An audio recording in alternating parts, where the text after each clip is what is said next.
Task Force.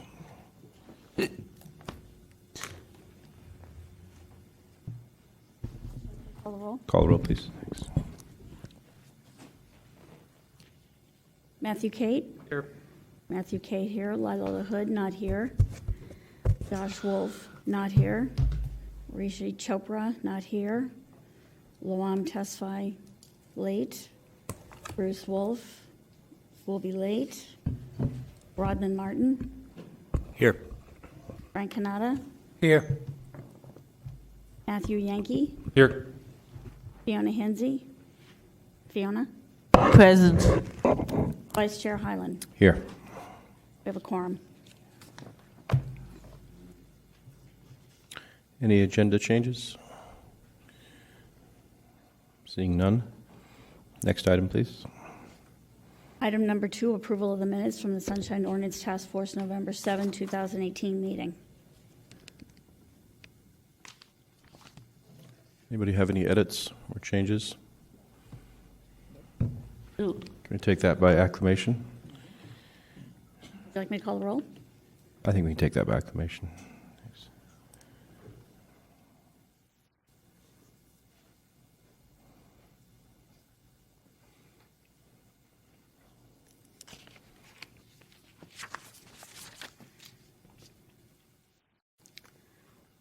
Do you wish to wait for Denta Tedeschi? Or Just call it. Just all right.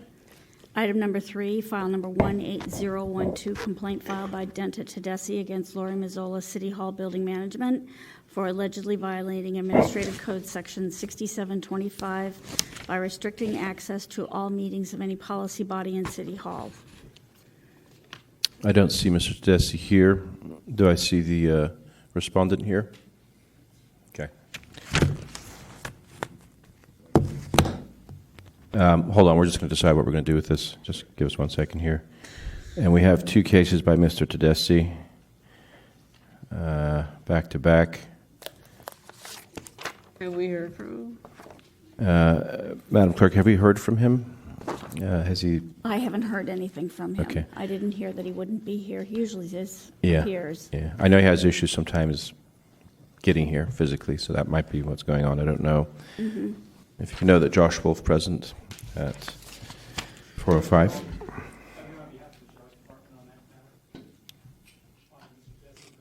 Yes, hold on.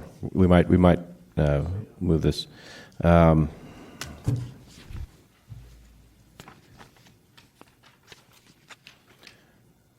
discussion would entertain a motion to continue this for a little bit and take another item, give him a chance to arrive. I see Mr. Hartz is here. Is Mr. Petrellis here? He's actually the next item. He's not here either.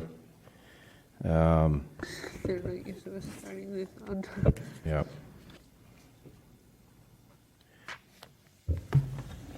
Let's make a motion to take, if Mr. Hartz is okay with this, to take his item next. Is his respondent here, though?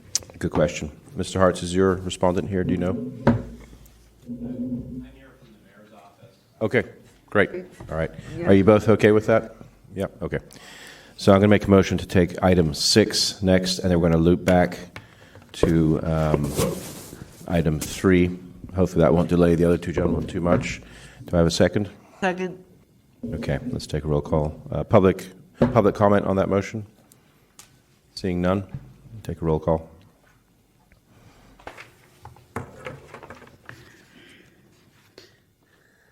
Madam Clerk, you take a roll call on that, thanks.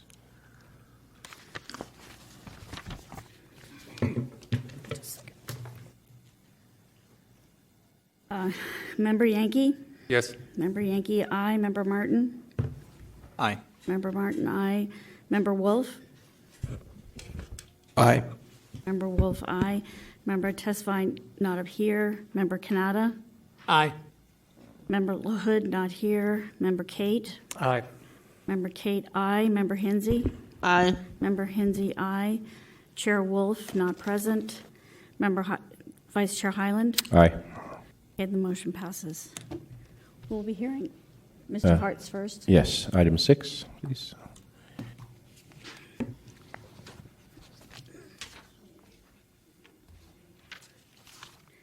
Item 6, file number 18066, Mike Petrellis?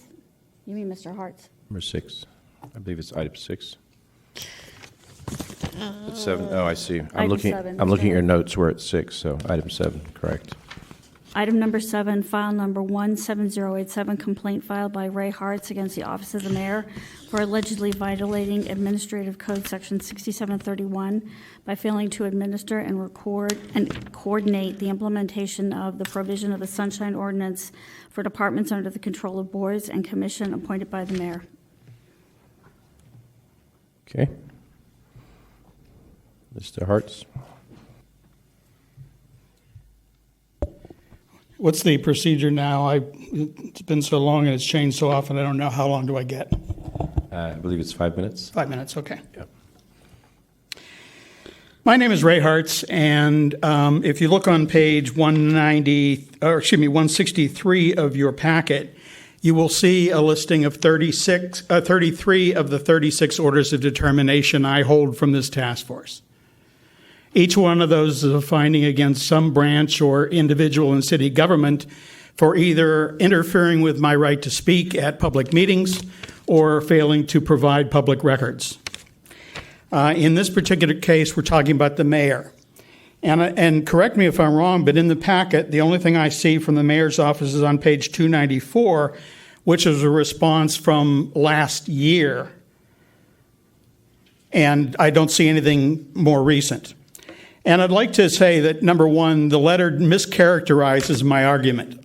I have never at any time said it is the duty of the mayor's office to enforce the rulings of the Sunshine Ordinance.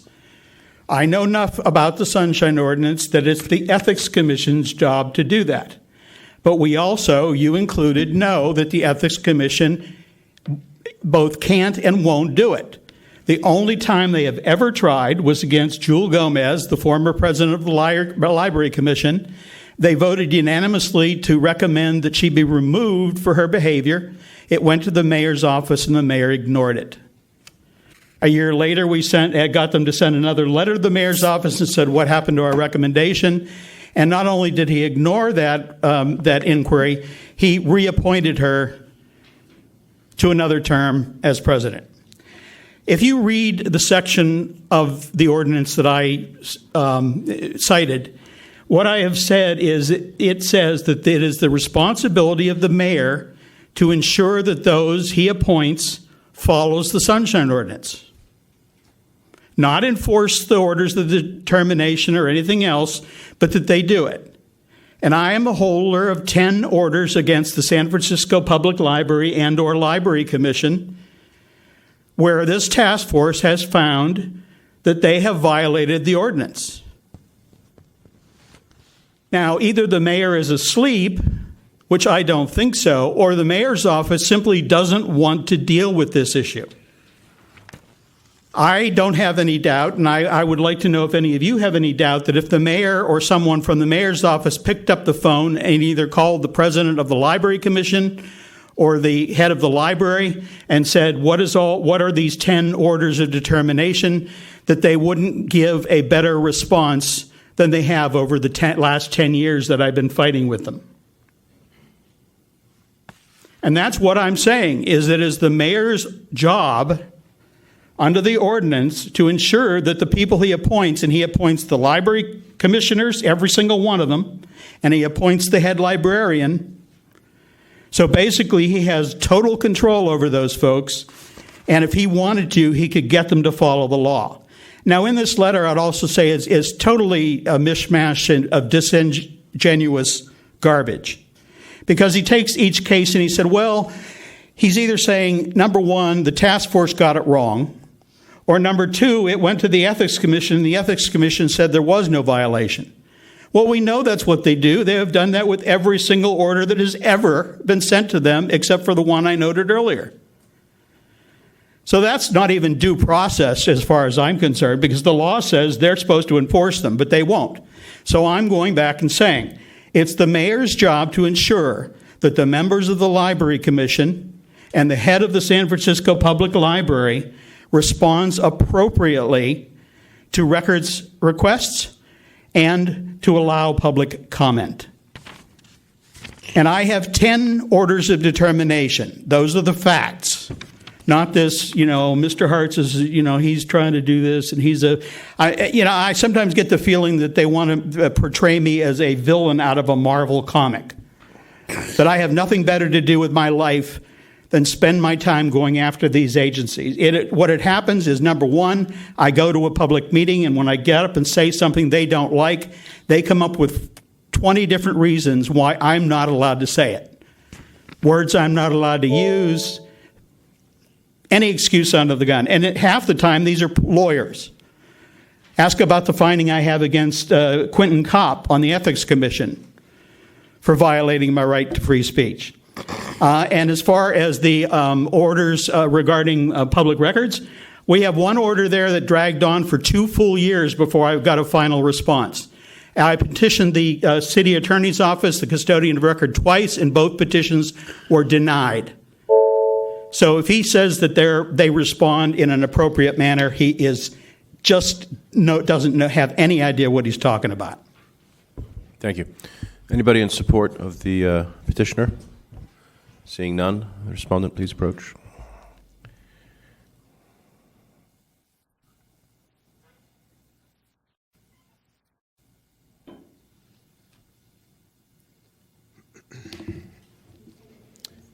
Yes. Good afternoon, members of the task force. I'm Hank Heckel. I'm the compliance officer with the Office of the Mayor for the City and County of San Francisco. Frankly, I came here to address Mr. Petrellis' complaint in a separate matter, but I see that Mr. Hartz's matter is still pending, directed towards the mayor's office, and respectfully, I'd like to ask that this matter be dismissed as moot. As I'm sure we're all aware, although Mr. Hartz didn't acknowledge it, his complaint is against Mayor Ed Lee, who died tragically almost a year ago. So I understand that. Frankly,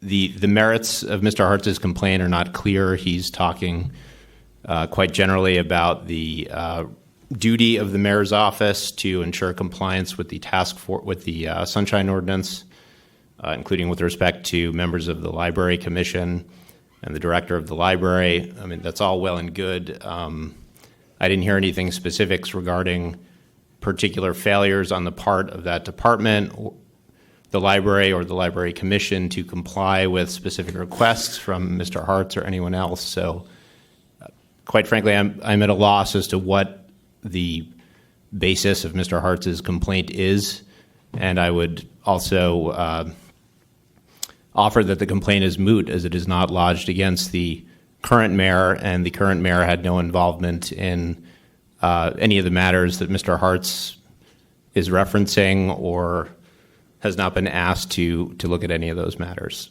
We're happy to work with Mr. Hartz to address specific complaints he has regarding compliance with the Sunshine Ordinance on the part of the mayor's office. With respect to the mayor's office having a responsibility to ensure compliance from other departments, as the task force, I'm sure, is aware,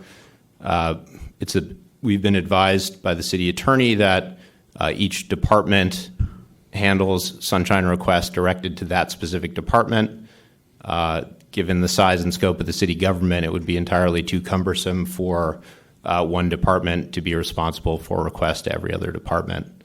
That said, the mayor's office takes Sunshine requests very seriously, and we are always available to assist in requests to the mayor's office, or to the extent practicable and feasible to assist with requests to other departments within the city government. No such requests have been made during the current administration of Mayor Breed. As I noted, we're happy to assist Mr. Hartz if he has specific complaints, but frankly, I'm just at a loss as to what Mr. Hartz's complaint is about. We heard a lot about other determinations he's received in his favor at the task force against other departments regarding other complaints. I frankly don't know what that has to do with his current complaint, which is a very generalized, a blunderbuss complaint against the entirety of the mayor's office. It doesn't mention any specific failures regarding any specific requests, And the larger point is it's frankly moot as it's lodged against a man who I'm afraid passed away almost a year ago. I have nothing further unless the task force has any questions. Thank you. Anybody in support of the respondent? Seeing none, this matter is before the task force. Mr. Heckle, quick question for you, if you would approach again. How long have you been in your current position? Just over 3 months. Okay. All right. I also have a question. I want to make sure I understood that you were here for the complaint by Mr. Petrellis. That's why I'm here, frankly. I was prepared to address that, but Mr. Petrellis did not show up. But being with the mayor's office, I'm happy to respond with respect to But the this reason one. for the question Yeah. is, if you weren't here specifically, also for Mr. Hartz, is why wasn't there another representative from the mayor's office here to address Mr. Hartz's No, complaint? I am addressing Mr. Hartz's complaint, but I frankly just don't understand. Respectfully, it's a complaint lodged against someone who is no longer living. Were you aware of Mr. Hart's complaint before? I was not aware of it until it was placed on this agenda. Okay. That answers your question. I was not the mayor's office. I don't believe was contacted as a respondent, unless I'm mistaken. You probably are mistaken. Yeah. So typically we ask, the respondents to show up, and if they send people, I'm going to say it's happenstance that you happen to be here. I mean, I'm considering that they haven't sent anybody, and that really is the answer that I'm reading right here. May I clarify that? Sure. I'm 100% here to respond on behalf of the mayor. Please do not. And the next thing Perhaps I'm I going to say, misspoke. The next thing I'm going to say is Yeah.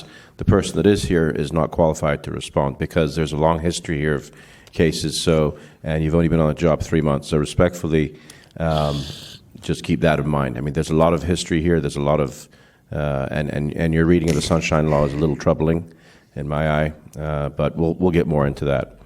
Thank you. Anybody else have any questions for Thank either you. party?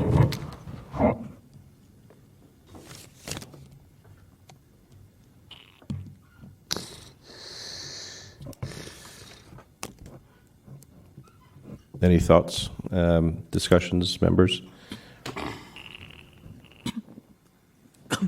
Member Kanata? Yeah, I mean, the respondent saying he doesn't know the particulars. The particulars are the 10 orders of determination that this body put out there saying that the library commission or the head of the library weren't following the Sunshine Ordinance. And the complaint is that over time, they have never complied willingly with the Sunshine Ordinance. And it's the responsibility of the mayor's office to have the departments under the mayor's office comply with the Sunshine Ordinance. So, going back to your statement that there is a lot of history here. And Mr. Hartz, could you approach real quick? Of these 10 complaints, are any of them satisfied? Did you get the documents? Did you get the answers? Would you say any of them have been fulfilled?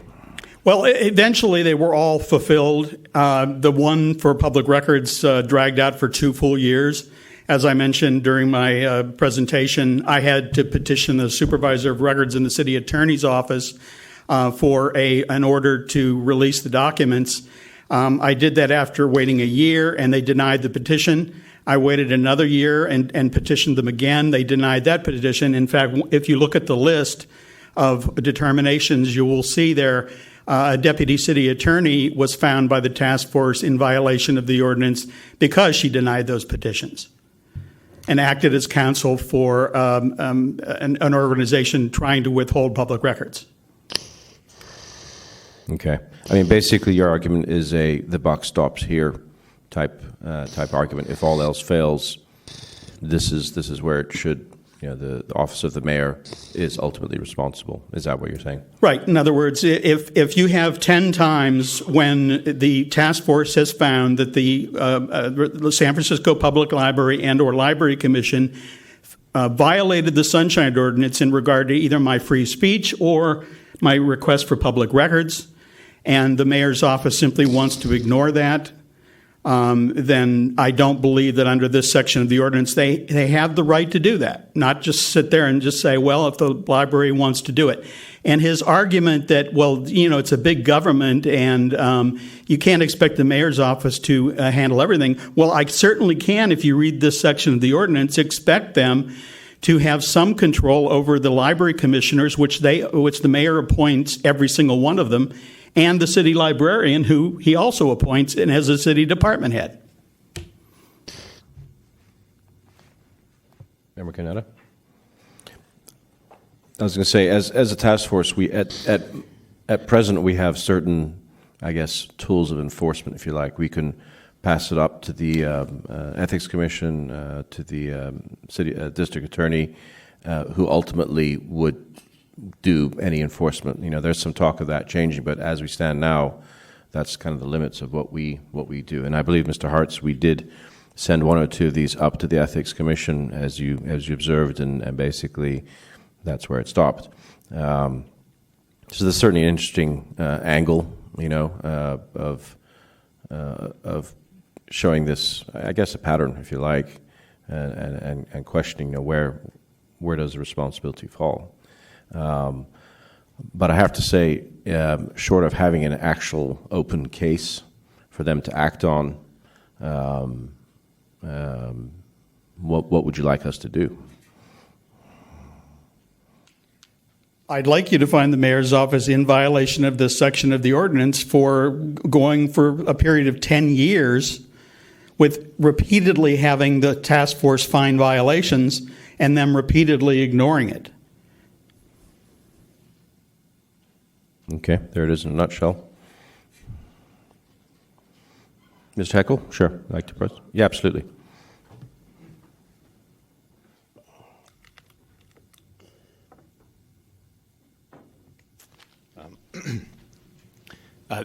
Thank you. If I could just clarify some points. So it appears from what Mr. Hartz is saying, and as the commissioner pointed out, there are no longer any pending requests that he has lodged with the library that have failed to have been fulfilled. So while I respectfully appreciate there is a history to this that I am not privy to due to joining the new administration in the last few months, I really don't see what the dispute is here or what remedy Mr. Hartz is asking for. The requests that he's complaining of were all made over a period of years, as he said, to the library during previous administrations. None of the requests that he made are to the current administration, to the current mayor, Mayor Breed.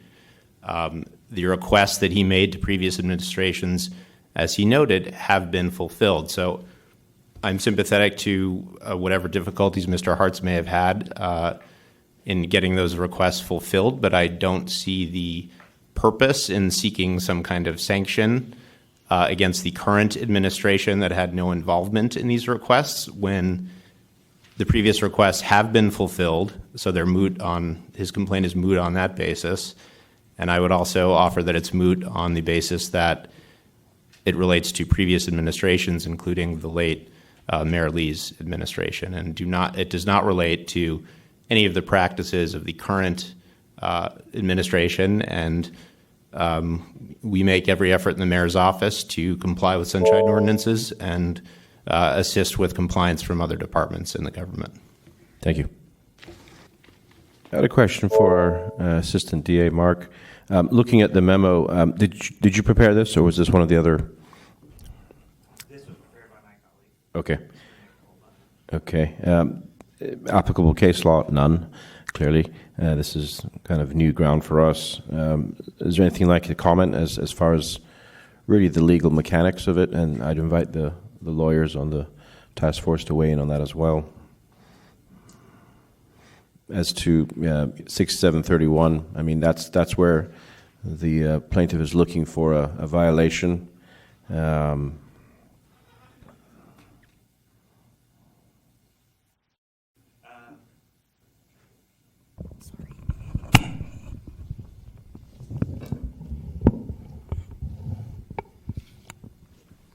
So I haven't seen this particular provision used that way, seeking to hold the mayor's office liable because they're like the overarching administrative body in charge of administering and implementing the Sunshine Ordinance. So my take is that it would be a novel approach, but I didn't, really look into that. Is that something you'd be willing to look at more closely, maybe advise us if we continue this item? Because it's certainly catching me by surprise a little bit. There's 10 cases he's provided. You could say that's a pattern of neglect to the Sunshine Ordinance, if you like. That's somewhat persuasive to me. There is something in the memo where Nick Cola asked two questions. Can the complainant elaborate as to how he alleges the mayor's office violated 6731, and then did the mayor's office violate 6731 with regard to SFPL and its appointment authority? Right. I'm not sure what further analysis there would be. Typically we have these complaints that come in where a particular agency responds, to the request, and then what we're discussing is whether the agency adequately responded or violated the ordinance. And here the complaint is a level higher because 10 agencies, 20, have, in his words, violated the ordinance. Maybe now it's the mayor who needs to come into somehow be sanctioned. I'm not sure how. So I'm not exactly sure what we'd look into. You know what I mean? Right. There's not like a particular controversy here. It's just the question is someone else needs to be held responsible, if I'm understanding the complaint. Yeah. So I'm not sure what that would look like from my end. Okay. Mr. Rodman? Is there a history of, it says the mayor shall administer and coordinate the implementation provisions of this chapter. Is there a history of how that office has gone about that in the past? I'm sorry, I didn't quite hear that. That's okay. So section 6731, point 31. The mayor shall administer and coordinate the implementation of the provisions of this chapter. So there's, shall's in there, and it's saying coordinate and implement. I don't know what that means. If there's a history of kind of how they've done that in the past, the mayor's office, to coordinate and implement the provisions of this chapter. Yeah, I don't know. Okay, the answer to that. That's what I was getting at. Well, Mr. Hartz, you'd like to approach. Before he does, I would say typically, when we send things up, we'll send it to the Office of the Mayor for enforcement, especially if it's, Section 34 or the Ethics Commission. Those are the two enforcement bodies. But Mr. Hartz might want to answer that one more specifically. Several years ago, I filed a complaint against the mayor's office under this same section, and they came up with the same response, is we're not responsible for enforcing the orders of the Sunshine Ordinance Task Force. And I said, that's never been my argument. My argument is you are responsible, clearly, it says shall enforce the Sunshine Ordinance. And if you're the person who appoints the head city librarian, and you're the person who, the office that appoints all of the library commissioners, then you are responsible for ensuring that both the library and the library commissioners follow the Sunshine Ordinance. And I have a pattern of 10 years, 10 specific findings, which every single one they dragged out for as long as they could. They never, in all of these years, have made an honest attempt to communicate with me regarding open public records requests or to deal with the issues of free speech that I brought to their attention. But I will tell you one thing. The 150-word summaries, which they fought for years and are some of the orders of determination, now are placed in the minutes where the law says they should be. So, I think if you want to ignore all their BS verbiage and look at the facts are that when I submit a 150-word summary, whether it's to the Library Commission, the Police Commission, the Ethics Commission, or any other body in the city, they place it where the task force has found additionally 10 times that it should be placed. And this is the mayor's office simply trying to evade responsibility for an organization they totally control, both the library and the Library Commission, and their failure for years, literally, to follow the ordinance. Thank you. I do have a few questions of Mr. Hart's. Member Kate? Sorry about that. It's making you get your exercise. You were just saying about the 150-word summaries. Was it the library, and apologize for not following this, the Library Commission used to not follow that practice, and now they are? Is that what you're saying? There's so much history to this. I'll try to be as concise as I can. I would go to Library Commission meetings, and they would interfere with me. They would tell me I couldn't talk about things. They would stop me and tell me that I was using inappropriate words. They would gasp with astonishment that I used a word that I've heard at the Board of Supervisors by members of the Board of Supervisors. And so I fought them. And I also fought them because they would write the minutes. And in fact, the 150-word summaries that are in the Library Commission's meetings will cite specific examples where they wrote minutes that were exactly the opposite of what I said. That didn't represent what I said in any way. It abridged them. I mean, the library, and as far as public comment and me, they have abridged my right to free speech so many times. I've lost count. And so what I did was I came to the Sunshine Task Force, and I pointed out that it says in the task force that if a person who speaks at a public meeting submits a summary of 150 words or less, that summary shall be placed in the minutes. And we spent years fighting on that because they said, number one, no, we weren't going to place them in the minutes at all. Then they said, well, we're going to place it as an addendum. Then we're going to place it as somewhere else. And then finally, in 2017, in January, the first meeting of the Library Commission, they started placing my 150-word summaries in the body of the minutes where they had been directed many, many times to do so by the task force. So basically, what it was number one, the ability to get up at a public meeting and make comment, even comments they didn't like, without being interfered with. And number two, having my constitutionally protected political free speech respected, because the Sunshine Ordinance says if I submit a summary, they have to put it in the minutes. And I don't know why I or any citizen of San Francisco should have to fight for the right to speak, or the right to have a government publication, which the minutes are, accurately reflect those comments. And I guess, but is that happening now? No. And like I said, in starting in 2017, the Ethics Commission, the Library Commission, the Arts Commission, the Police Commission all refused to do it. Okay. And then all of a sudden, in the beginning of 2017, they all started doing it. Now, I don't think they did that for grins and giggles. I don't think they did it because they felt sorry for Mr. Hartz. I think they finally got to the point where they listened to my argument. It was constitutionally protected political free speech. I had the right under this law to place a 150-word summary in the minutes.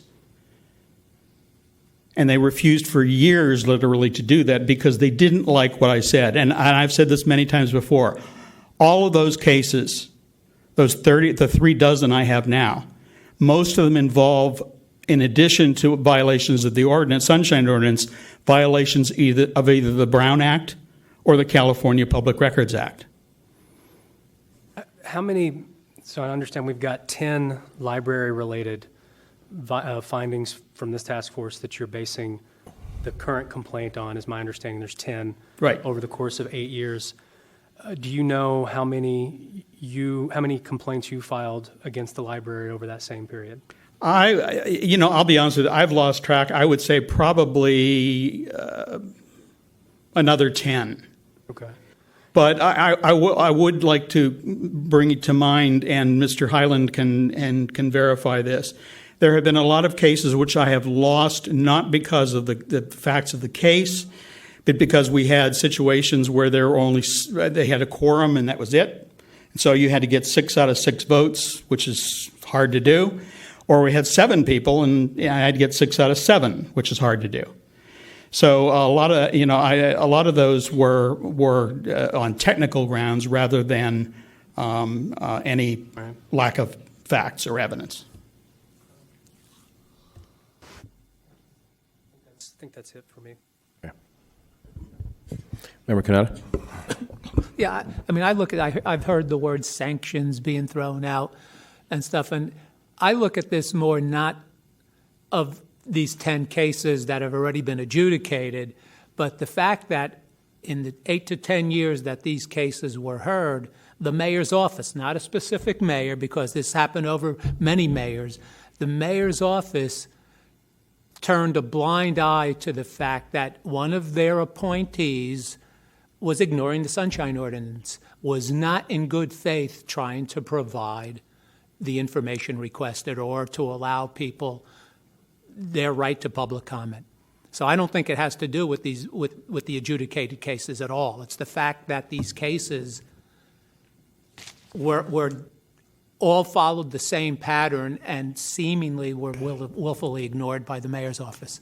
Appointees of the mayor and by the mayor's office not requesting, suggesting, asking them to follow this ordinance. Member Wolf?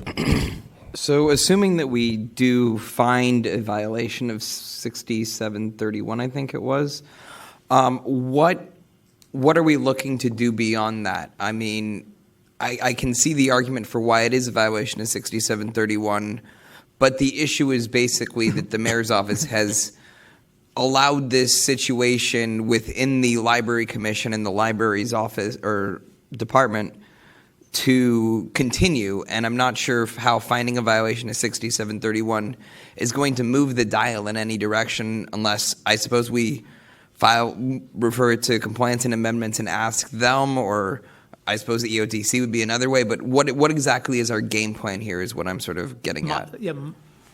My thinking on this would be that since we have a relatively new mayor, this would be not a notice, but this would be an informational finding saying, hey, this has gone on from the mayor's office over these past 10 years, and whether it's outreach education or compliance amendment, and to please ensure that your appointees are following the Sunshine Ordinance.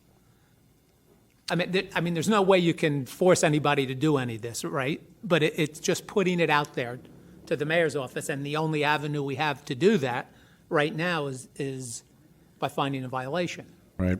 I think that's probably a reasonable course of action to, continue this to the EOTC, have them perhaps even write a letter and/or set up a meeting with the representative just to kind of show them ultimately the responsibility is with them to have the Sunshine Ordinance carried out in a timely fashion across all departments, and maybe even EOTC could put together a list of those departments that maybe have a lot of cases before us. That may not be a bad idea, just to show them, here are your flashpoints and here's something that you can look into, be responsible for. Member Wolf?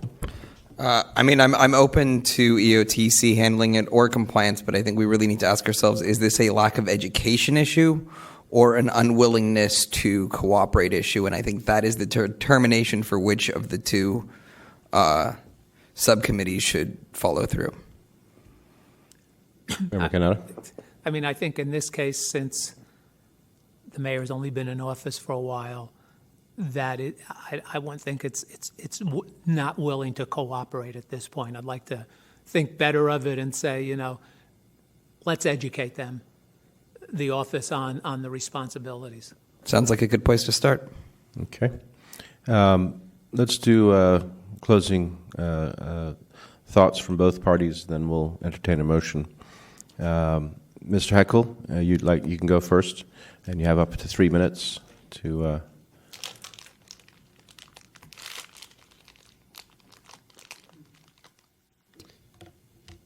If I could just address a couple of points, I think Commissioners Wolf and Kanata touched on this, and I appreciate that. Let me say, on behalf of the mayor's office, we are more than willing to engage in outreach and education on compliance with the Sunshine Ordinance. We look forward to administering good practices with respect to the ordinance going forward. But I think the problem with this complaint that's been addressed is that these are past matters that have largely been fulfilled. I'll just note that Admin Code Section 67.31, which references the responsibility of the mayor to oversee compliance with the Sunshine Ordinance, that applies to the mayor as an individual, not the office of the mayor. So, again, in terms of a remedy or a sanction or however you'd like to think about it in addressing this matter today, I just would reiterate that we don't believe it's appropriate to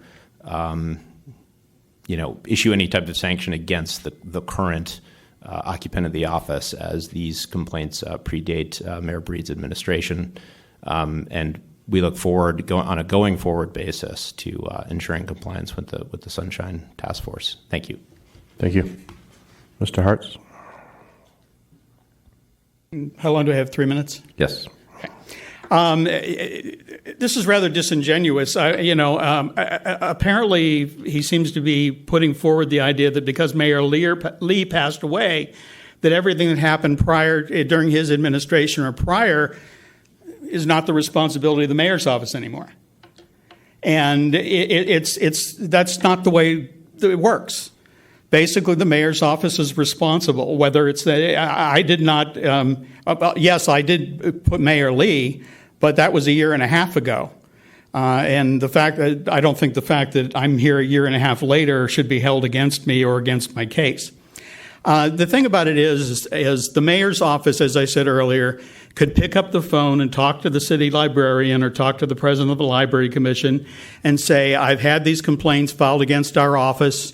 I don't like the fact that we're having to go and try to defend your actions before the task force.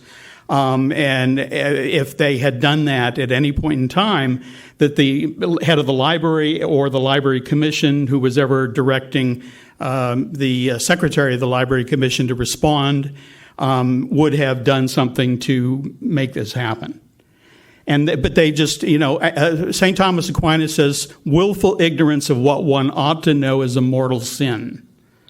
And I think what the mayor's office is arguing here is that, what wasn't us, it was somebody else at a future time, and, we're going to go forward. And really what I want is I want the finding of violation so that they can't make that same argument the next time I make a request to the library and the next time the library refuses to respond in an appropriate manner. Because otherwise they will just, for years, just continue to say, oh, it has nothing to do with us.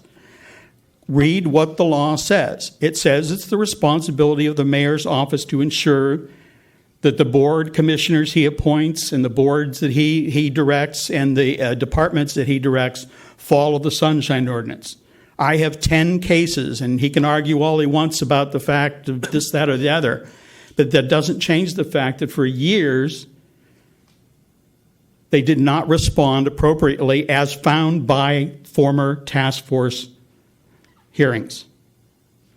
And they dragged requests for public records on for as long as 2 years. So basically, and at a minimum, I would like them found in violation for failing to send a knowledgeable person to the hearing. Because I think it's very obvious that the gentleman that's here only stepped in because nobody else was here. And again, I think you're correct in assuming that the mayor's office was given notification. And very frankly, that kind of undermines his whole argument. If they got notification for this hearing regarding my matter and didn't send anybody, well, how responsive to the Sunshine Ordinance are they? Thank you. Member Wolf, would you like to make that motion you referred to earlier?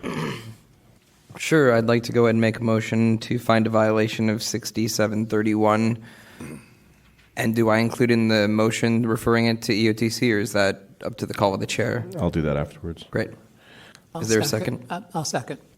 And just to be clear, we're finding that violation of the mayor and the mayor's office, or? Just the mayor's office, actually. Okay. All right. And we'll take public comment on that motion. Seeing none? Hi, Oh, Mike. I'm Michael.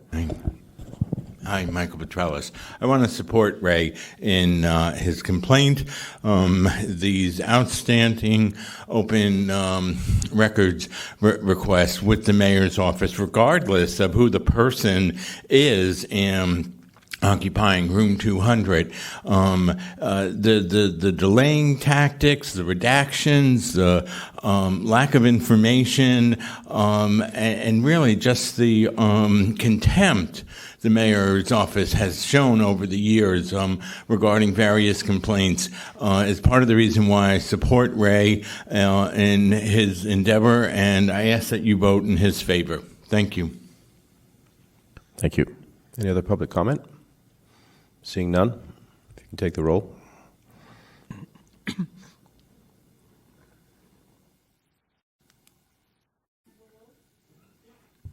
Aye. Member Wolf? Aye. Member Wolf, aye. Member Yankee? Aye. Member Yankee, aye. Member Martin? Aye. Member Martin, aye. Member Tesfa, absent. Member Kanata? Aye. Member Kanata, aye. Member LaHood? Aye. Member LaHood, aye. Member Kate? No. Member Kate, no. Member Hensy? Aye. Member Hensy, aye. Chair Hyland? Aye. The motion passes. And if we could have this referred to EOTC, and just a note for the EOTC, to take a read of 67.3, in which it says, 67.30, halfway down, the mayor or his designee, the mayor or his or her designee, shall serve as non-voting members of the task force. So we can invite them to attend these sessions on a regular basis and see what's happening and become more in tune with what their departments are doing as far as sunshine law. So just remind them of that too in that letter that you invite them for a EOTC meeting. Okay. So now we're going to go back to item 2. I still don't see the petitioner here. Would the respondent approach, please? And so we can decide to hear this item or not, members of the task force, but I just wanted to hear from the respondent since you are here. Go ahead. Good evening. John Gavin, San Francisco's Real Estate Division, on behalf of Lori Mazzola, Building Management at City Hall. I anticipated that this item was going to be heard much earlier, and I would respectfully request that you dismiss the item on the grounds that it's near an hour, and the complainant who has shown up previously is not here.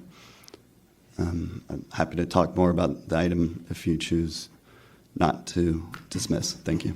Well, actually, I'm more curious to hear, do you have anything that would be pertinent to this item? Have you brought any materials or anything that would, because we can still hear the item without the petitioner being here, but are you prepared to answer some of our questions on this? I can. Okay, thank you. It's also in the file as well. All right, thank you. Sure. Members? Member Canada? I don't know, but I mean, as I went through the file, the definitions of the ADA requirements basically say that the city can say that an animal has to, a service animal on city property has to be on a leash or a harness unless certain instances, and those certain instances are if a leash or harness interfere with the service that the animal is providing. And there's another one that I don't see right now, but the only person that can answer that is Mr. Tedeschi, whether not being on a leash or a harness is essential and necessary for the service dog. So I don't know what, if we should hear it, dismiss it, or what, but I think that Mr. Tedeschi is the only person who can answer that question. Yeah, he's actually answered that question in past cases, and he provided compelling evidence in those cases that I remember. Given the nature of this, the fact that it really is about access to this room, which is unique. I mean, typically, if a petition doesn't show up, it's one strike, two strike, and then or whatever it is, then we're out, and then they're out. But in this case, I'm leaning towards continuing both these items, and maybe have the clerk get in touch with the petitioner and find out if he would like to be on the calendar at the next one, or if he wants to drop it. I think that's probably the way to go on this. Member Wolf. Given that there's a possibility that the reason he's not here is the inability to access the room, which may actually resurface should it be rescheduled, I think that it actually is warranted in this particular case of asking if he'd like us to go forward based on his written declarations alone at a future point, because he may not be able to be here, and there doesn't seem to be a way for us to telecommute him in under the rules or processes. That's a good point. Any other members? Okay, well, we've given him an hour to be here. I'm going to make a motion to continue items 3 and 4 and have our clerk get in touch with him and give him the option of us proceeding without him at the next calendar meeting of, I guess I it would be actually have December. tried to get in touch with him a couple of times this week. Yeah. On behalf of Chair Wolf. Okay. And I haven't heard anything. But the last time I spoke to him, he said that his tent had disappeared. Yeah. And that was right before Thanksgiving. Right. So he's under increased hardship right now Yeah. because of I think that. for all those reasons, Yeah. I'd like to make that motion. Anyone like to second that? Second. Can we And roll. include in that motion the opportunity for him to just submit in writing, or was that Yeah, I think so. already built into what you were saying? Yeah, Apologies. I think that's already built in. Great. Okay. I'm going to take public comment on that motion. Thank you, Mr. Ray Hartz, Director, San Francisco Open Government. I heartily agree with the motion to continue this. Mr. Tedeschi is a person who has, I think, followed this case for quite a long time. And the mayor's office, through their attitude today, seemed to put some sort of want to put some sort of a feeling that this is a real burden to them. If anybody is burdened by the circumstances, it was Mr. Tedeschi. I was here at a prior hearing, and I think it's kind of ironic that today in the capital of the United States, we are paying respect to George Herbert Walker Bush, who is the president who signed the Americans with Disabilities Act. And he indicated to others that that was one of the proudest moments of his presidency and his service career. And so I think to do anything less than give Mr. Tedeschi the maximum allowable opportunity to argue that his rights under the ADA were violated. I was a human resource management specialist for the Department of the Navy, and I used to teach things like equal employment opportunity and so forth, and I continued to do that for the University of Hawaii for 14 years after I got out. And basically, I know the ADA, and the ADA basically says it's not the responsibility of the individual to prove that they didn't get it. It's the responsibility of the organization to prove that they complied with the law. And the arguments I heard every time I listened to one of the cases was not their argument that they complied with the law, but all sorts of minutia about who ran the building and who was called and who was called and who made the decision and all this other stuff. They never directly addressed the idea that a person came to a public building to attend a public meeting, had a service animal, and were denied access to that meeting. They've never addressed that. Thank you. Any other public comment? Seeing none, take the roll.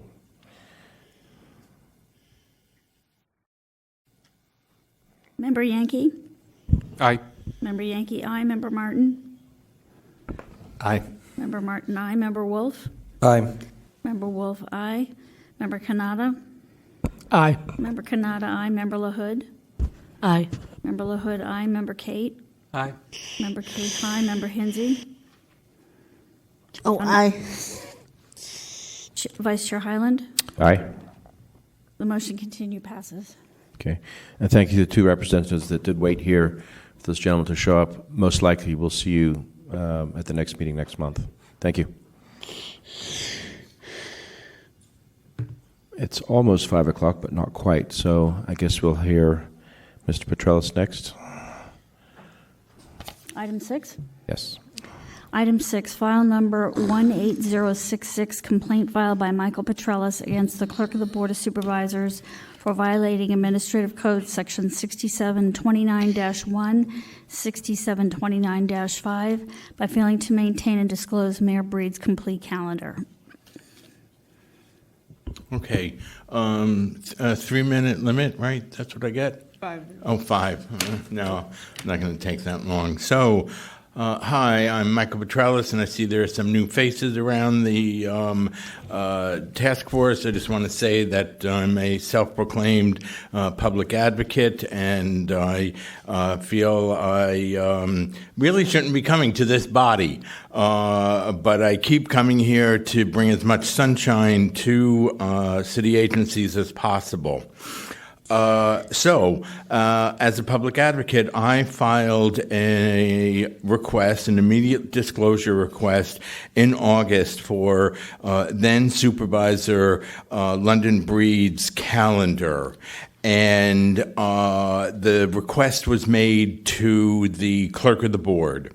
And what I was provided, and you can see here, especially like on pages 102 and 103, is that Supervisor Breed's calendar was heavily redacted. Quite heavily redacted, and I would say there's more redaction here than in Robert Mueller's sentencing guidelines that he issued yesterday. Am I right? These bars are bigger. I mean, for size queens, these are quite big, big black redactions. In the Mueller document, it's just lines, not big rectangular boxes. So I filed the complaint with the task force because I'd like some answers, starting with answers to questions. The first question is, who did this redacting? Was it Breed's office when she was supervisor, or was it Angela Calvillo's office that did the redaction? And then the follow-up question is, and it may be here, I'm sorry, it's been a number of months. The follow-up question is, what was redacted? And it says on page 81, in response to your request, please see the attached copy of her former entry. So it looks like they did provide me with the information that was redacted, and it includes information about who the attendees were. So that's pretty good. Still, I'd really like to get the mayor's office on the public record, the clerk of the board's opinion on the public record about how the clerk is maintaining the old documents from the supervisors when they leave office or go on to another office. I think that's it. Okay? Thank you. Anybody here on behalf of the petitioner? Seeing none, respondent, please approach.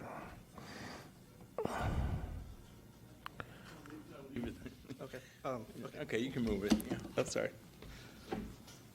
Hi, good evening, members of the Sunshine Ordinance Task Force. Wilson Ng, Records Manager for the Office of the Clerk of the Board, on behalf of Angela Calvillo. Speak into the microphone. Sure. Frankly, we don't believe that there's any merit to us being named on this complaint, frankly.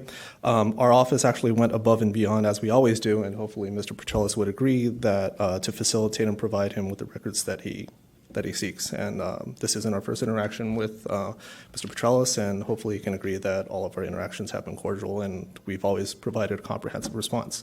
I do want to take a moment to recap the chronology of events and highlight our timely response first before diving into the redactions and legal withholdings. We did receive the request on August 6th. Mr. Petrellis submitted an IDR to the clerk of the board for a copy of former Supervisor London Breed's calendars from May 1st through July 11th. Our office provided him with records that we had immediately available within a matter of hours and informed him on the following day, August 7th, that we would provide him with the remainder of records responsive to his request within 10 days in accordance with Admin Code 67.25. On August 9th, before we even had an opportunity to complete our request, Mr. Petrellis had already filed a complaint to the SOTF, the complaint that you see on page 80, but neglected to mention or make any reference to the email from our office dated on August 7th, which informed him that we were still in the process of gathering additional records. We made reference to this in our response on page 136 of your agenda packet, and also have a record of that email as well. On August 17th, our office provided all records responsive to his request in its entirety per our inquiry to former Supervisor Breed's staff for applicable review and redactions, which they worked with the Office of the City Attorney on. Mr. Petrellis now has the entirety of London Breed's calendars as provided to and by our office, unmanipulated. Our office does not have any additional records or information responsive to his request. So with that as background, we believe the crux of the complaint is about the redaction and legal withholdings. So again, the responsive records that our office provided is the exact copy of records that our office has. Redactions were reviewed by Supervisor Breed's staff in the City Attorney's office, but even as a general policy, even if we do receive unredacted records, our office doesn't indiscriminately disclose unredacted materials contained in a former supervisor's calendar without first checking in with the subject matter staff and the City Attorney's office for review. Any and all records are always reviewed for any applicable legal withholdings before disclosure, and this takes time. Mr. Petrellis was clearly informed that the records containing personal information, privileged information, or personnel matters may be redacted or withheld pursuant to California Government Code, California Code of Civil Procedure, and the California Constitution Evidence Code. Furthermore, as the Mayor's Office response to this complaint stated, Prop G calendar requirements specifically exclude matters that do not relate to the functioning of city business per Admin Code 67.295E. Our office provided all requested information, both in a timely manner and a comprehensive manner, along with sufficient justifications, and find this complaint to be completely without merit. Our office does not have additional records, and there is no merit to our office being named as a respondent as well. In accordance with the process laid out in Admin Code Section 67.21D, which I want to highlight, if Mr. Petrellis believes that certain redactions are disclosable, then he needs to petition the supervisor of records, who is by definition the City Attorney's office, for a determination whether the redacted information is public. If a petition is denied or not acted on the supervisor of public records, then Mr. Petrellis may then petition the task force for a determination on whether the record requested is public. But until that inquiry is made, which it hasn't, we do not believe that the task force has sufficient information here today to objectively make a determination. And in any case, the Office of the Clerk of the Board should not be a party to this complaint if the contention is about legal withholding specific to an individual, because that's not our call. Thank you for your time. Thank you. Anybody here in support of the respondent? Mr. Heckel? I'd like to speak on behalf of the office of the mayor. Sure. You can do that now, or we can, as we ask questions, we can come to. Go ahead, talk now. Yeah. Go ahead, Mr. I did want to add that on Mr. Petrellis' original complaint on page 80 of your agenda packet, that that both the clerk of the board and the mayor's office were both named as respondents. On the agenda, I believe only our office was named. Specifically, the clerk of the board, actually, not even our office. Okay, thank you. Mr. Heckel, go ahead.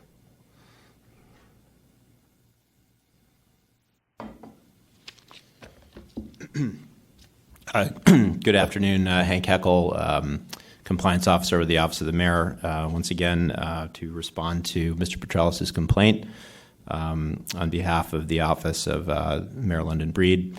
I'd like to thank Mr. Petralis for his inquiry and his comments today, as well as Mr. Eng. As Mr. Eng noted, just as a preliminary matter, I believe this was docketed as a complaint against the clerk of the board. There is a mention of Mayor Breed in his complaint as well, but to the extent the complaint was docketed, it was docketed to the clerk as custodian of those records. So just to recap, Mr. Petralis's request came in as an IDR to the clerk of the Board of Supervisors on August 6th, and 4 hours later that same day, calendar entries were produced for what was then Supervisor Breed's daily calendar entries from May 1 to June 18th, 2018. These requests came during a transitional period toward the end of the campaign for the special election for mayor, and then leading up to the results of that election and the transition of Mayor Breed from the supervisor's and board president's office to the mayor's office. As Mr. Petralis's complaint focuses on the redactions in the calendar entries from May 1 to June 18th, I would like to say the calendar was fully compliant with the Prop G calendar requirements as set forth in Admin Code 67.29-5.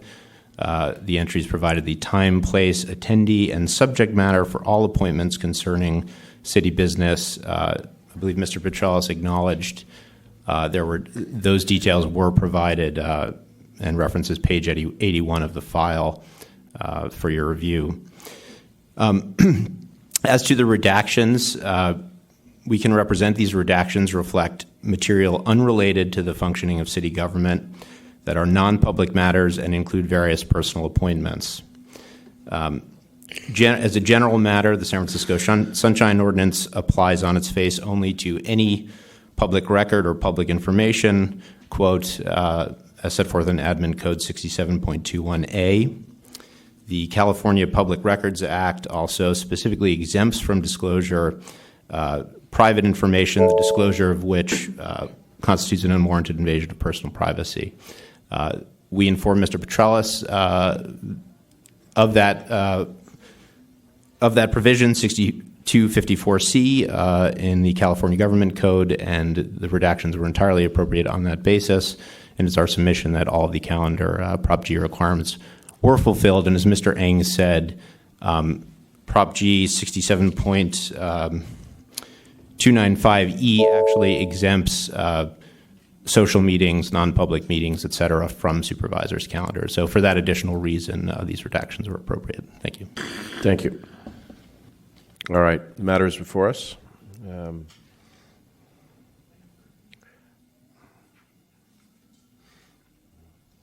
Any thoughts, members? Member Wolf? I'm not sure. A couple things jump out at me in terms of the records that have all these, things that are blocked out. One, I'm confused as to why the created by for each calendar entry would be redacted.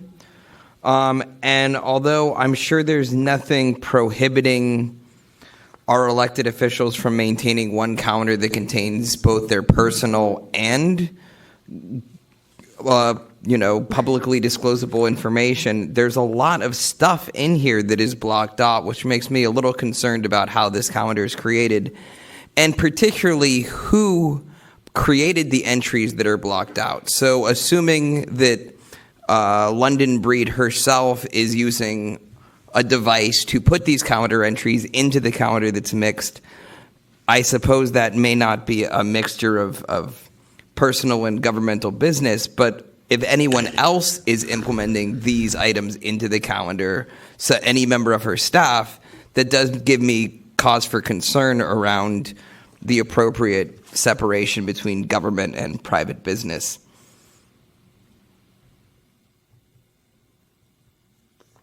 Fair point. Member LaHood? Yeah. For example, on page 100, there are two obvious events: Bike to Work Day, press conference, Budget and Finance Subcommittee, obviously public events, and there are blocks around them, which it's not clear, are these notes for those calendar entries, or are these additional calendar entries that are sandwiched in between. It's very hard to tell what is being what has been removed or what is being kept from public view here. And it looks to me like perhaps it's notes fields, which, if they're about public events, why are they being redacted? Fair point. Anybody else? I have to say the matter of redaction is something I haven't really seen before. Usually it's line by line, and you have an idea of what's there and what's being protected. But just whole swaths of black doesn't lend much confidence, I have to say. Member Wolf. Have we established, not necessarily, well, we know it was London Breed's office that did the redactions, but under whose authority line by line these redactions happen, and whether that person is currently still associated with the mayor's office? I'm just trying to understand, who made the call on these redactions. I know it went through the city attorney supposedly, but first it starts with, this is what we wanted to redact, and I'm just trying to take Wilson, that apart. Would you like to field that one? A couple points. A couple things were discussed here. So in addition to the attachment that you guys are looking at with the blacked out boxes, it is a little misleading to just take that document at face value. There is also in the body on page 81 of the response document that we provided Mr. Petrellis, those are comprehensively the notes that the clerk's office received from former Supervisor Breed's staff. As far as the redactions, I would disagree that the conversation starts with saying this is what we want to redact, and we have the city attorney approve it. It is at the city attorney's recommendation and review and feedback to the party who's reviewing the documents before disclosure. Who actually did the redactions? Who? It was Supervisor Breed's staff in coordination with the city attorney's office. Which particular individuals, I'm not sure. Okay. And I can't answer that question. And I don't I don't know if it's necessarily our duty here to hypothesize as to what particular information was redacted. For example, Member Wolf's hypothesis about what's redacted in the created by. I would imagine that's an personal email address of some sorts. I don't know who. I don't know what. But then, as I mentioned earlier in my initial statement, if we want to follow the process that's laid out in Admin Code 67.21D, the answer is going to lie with the supervisor of records, who by definition is the city attorney's office, who Mr. Petrellis needs to inquire with first in order to get clarification. I can't provide that clarification. You certainly can't come up with the clarification by roundtabling this and looking at a bunch of black boxes. That inquiry needs to be made before to do your due diligence before the task force has even sufficient information to come to make a objective determination on this. Member Martin? So I'm going to go on a limb and say this isn't the first time a public official's calendar has been redacted before. But there's another step in the process, correct? Is that what you're saying? To challenge the redaction? Correct. And that's outlined in Admin Code 67.21D. Okay. And how long, does that something Mr. Petrellis has to initiate? Correct. And then how long do you have to comply? How long do we have to comply? Yeah, like you're given a time frame to respond. Well, that would be an inquiry to the city attorney's office, and I can't speak on their behalf.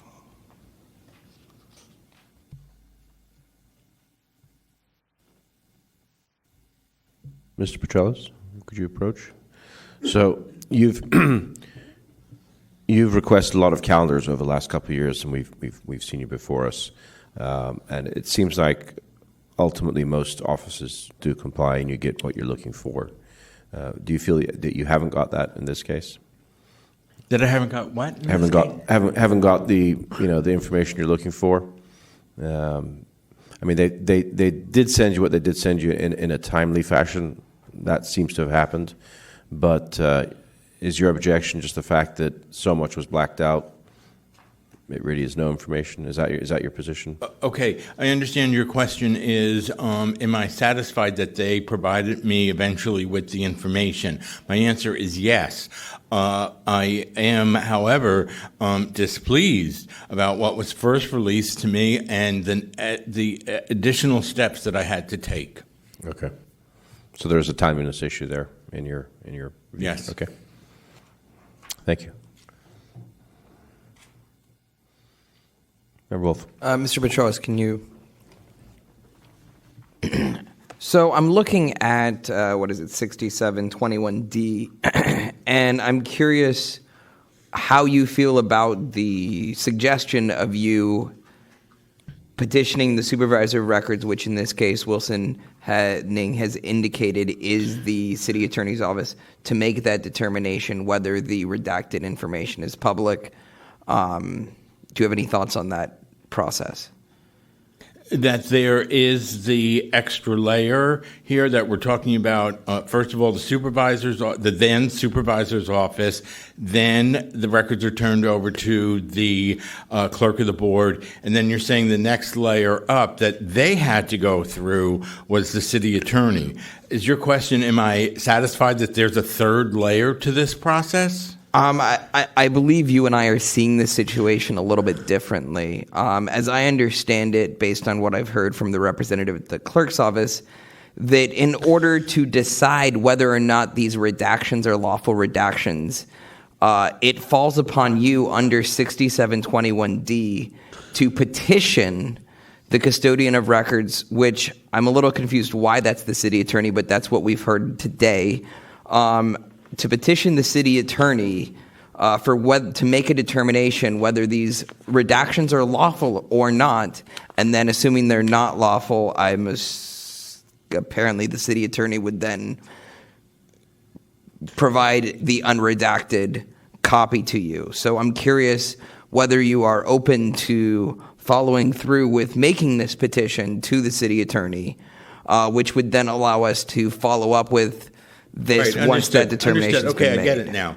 Yeah, I understand. No, there should not be another burden placed upon me to get these public records.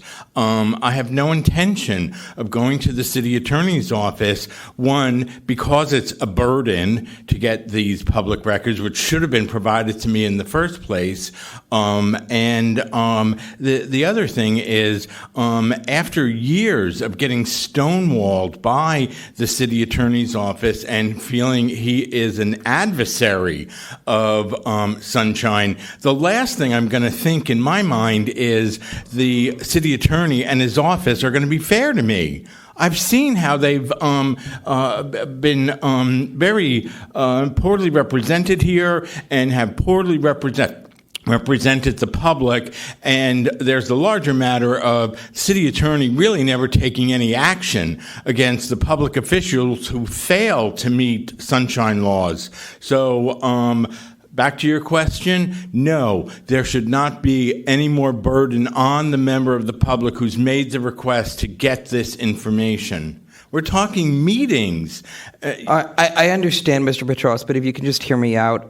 We have a process that we are bound to that is what is immortalized in the Sunshine Ordinance. I guess it's not immortalized because it could change, but what is written there. And it describes this process. Now, I can ask our city attorney rep if we, the Sunshine Task Force, can act as your agent to petition whether or not this determination of records is public. But until the custodian of records says we've determined that this isn't public, we are tied to move forward. This process has to go step by step, because if they say, yes, it is legitimately redacted, then you can then file a complaint with us and we can move forward. But until this process outlined in D happens, I feel like we're kind of in a catch-22 situation. When push comes to shove, I will file more requests and additional complaint. I think that answers your question, right? That you want to know if I would take further action. And despite what I said just a few moments ago, I would make more petitions. Right. I mean, in this particular case, it's not an additional request. It's a petition pertaining to the already established request of, are these redactions lawfully redacted? Yes or no? And then if they say yes, they're lawfully redacted, then you can file a complaint with the Sunshine Ordinance again, and we can move forward on whether or not they actually were lawful redactions. But until that happens, I don't see a way forward. Okay. The answer you're looking for, if I understand it, would come from the city attorney's office? That is as... Or the custodian? It's the custodian of records, which the representative from the city clerk's office said was the city attorney. So, Wilson, if you can come back and clarify that for us. Yeah, sorry. I heard custodian of records being thrown around. That is not to be confused with supervisor of records. Custodian of records is essentially now the inherited custodian of records would be the clerk of the board's office, and we received the document as it's presented here today, and we're not aware of what's redacted. The supervisor of records is synonymous to the city attorney's office, so a little bit there's that. Great, thank you. I was misspeaking. No worries. Yeah, and to Mr. Petrellis's point about jumping through hoops, and I mean I completely understand, but I would argue that the clerk of the board's office has been more than helpful in helping you navigate through this process. We provided you with our initial response almost immediately, within a matter of hours, probably like 2-3 hours. We initially we gave you immediately the records that we had. And then the remainder of the records, we provided that within 10 days. So if you need assistance with navigating to identify a contact over in the city attorney's office who has contextual knowledge about what the process was and what exactly was redacted without actually disclosing the redactions, otherwise that would defeat the purpose of redactions. But I mean, if you need assistance with navigating that process, we'll be more than happy to help. And I mean, I feel like that's the extent of our responsibility in this instance. Mr. Ng, quick question for you. Just look at the timeline, and I'm trying to see if there was a initial, timeless violation here. There isn't. But. Okay, so the initial request was May 1st through July 11th, right? The initial request was made on August 6th. We responded on August 6th.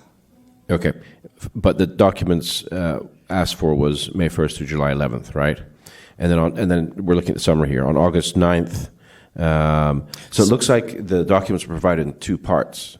Was the second part late? That's my question. Correct, because we were because that portion wasn't provided to the clerk's office yet, and we had to follow up with former Supervisor Breed's staff in the city attorney's office. Okay. Because that hadn't been released to us at that time. Right, and so there is a follow-up email on August 17th. I'm not entirely sure if that was in your packet because this complaint was filed on August 9th. I think it's referred to here, yeah, okay. by it's in the memo. Angela Calvillo, right. So, I mean, I know there's a lot going on in the mayor's office and the change of positions and whatnot, but technically, there's still a timeliness violation. We can acknowledge that. We can push it forward. What would the timeliness violation be? Well, the fact that the way I'm reading this, and this is the city attorney's memo, is that the second tranche of information came in late after the 10 days. That's incorrect. We have a memo that was submitted. So you have the timeline, right? I have the timeline. So that's something you can pop up on the screen for us? Sure. Yeah.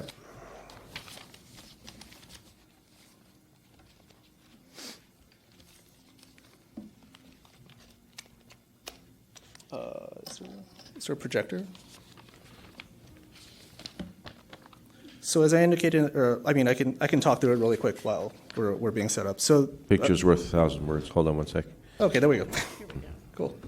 So just going through the chronology of events here. August 6th, received the request. August 6th, provided part one of the request. August 7th, immediately the next day, informed the requester that we needed an additional 10 days to provide part two of the response, which was, I believe it was the outstanding months of June 19th to July 11th. Right.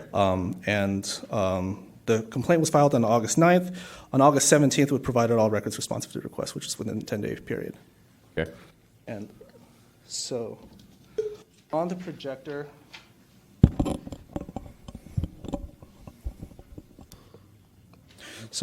here, I will first show the August 7th memo.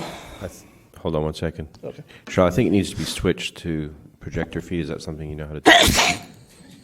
Bless you. Thank you. That was in the microphone. Perhaps Mr. Hartz can assist. I think it's over on your console, isn't it? There's a thing that you have. There's a switch. Yeah. That's all right. I think we got the drift. And Sure. And so I would, just one last point, I would actually defer to Mr. Petrellis as to whether there's a timeliness violation, because from what I'm hearing today, it seems like the crux of the complaint is about the redactions. If there is a timeliness issue, that's just an objective yes or no, whether we complied or not. Very good. And I think the dates speak for themselves. Great. Mr. Petrellis, if you could approach real quick. So just to follow up, it looks like they did scramble to get everything to you. You may not be happy with the redactive nature of what you got, but at least they did cover those dates for you within the 10 days that they stayed. Is that correct? According to the records, yeah. Okay, I'm not good. going to dispute that. All right. So thank you. That's all. So members, what would you like to do at this point? I did want to say that 6721D is not mandatory. It could in some cases be helpful, but it uses the word may. So Mr. Petrellis is not required to go to the city attorney's office, or no one is required to go to the supervisor of records in any particular request. They can. It could be helpful for the development of the record, I guess, that we could consider. I personally, maybe the trickier part for me is to whom we address our order of violation, determination for a violation. I think the redactions on their face are overbroad.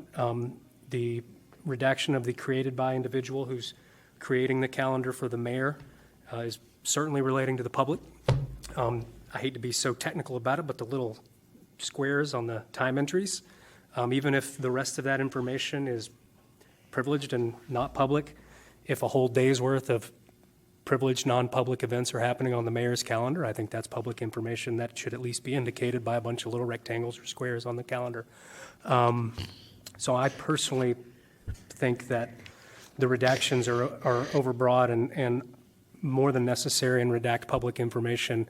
The only kind of concern I have is whose violation it is, whether it's the clerk's office, which is sounding to me more like a repository and a deliverer, a middleman, so to speak, of the information, whether the mayor played a role or her staff, kind of in determining the scope of the redactions. That's the only kind of issue I've got. Mm-hmm. All right. Other members? I just want to say I totally agree with that. I don't think that, as described today, the clerk of the board didn't do the redactions. So I don't think we can hold them in violation. But Member Wolf? I mean, I agree with my colleague that on the face of it, it appears to definitely be overbroad, and I understand how we could find a violation without going through the process of having the petitioner petition the supervisor of records as to whether or not this is a lawful redaction.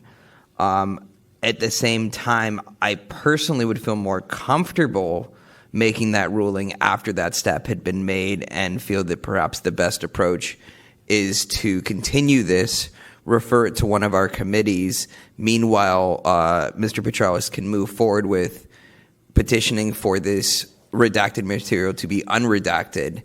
And then at that point in time, we can sort of move forward on assessing what the violation may look like. Mr. Petrellis, how does that sound? Yes, I'd go along with it. Right. Okay. Why don't we do rebuttals? Wilson and Mr. Heckel, if you have closing statements. I don't really have too much to add aside from what I've already spoken about. And I just wanted to reinforce that neither you nor I know what the content of the redactions are. Only the city attorney essentially would know, and they would be able to provide you with a little bit more specificity specifics about what exactly the justification for withholding is. As a general disclaimer, we provided Mr. Petrellis with the information that personal information, privileged information, and personnel matters may be redacted in accordance to the laws that we cited. But we're not, I mean, like, our office didn't go through line by line and have any contextual understanding of what's behind the blacked out boxes, and neither do you. And I think without inquiring with the city attorney's office, you're not going to get the answer, and you're not going to have enough information to work off of. Okay, thank you. Mr. Heckel, you have some closing?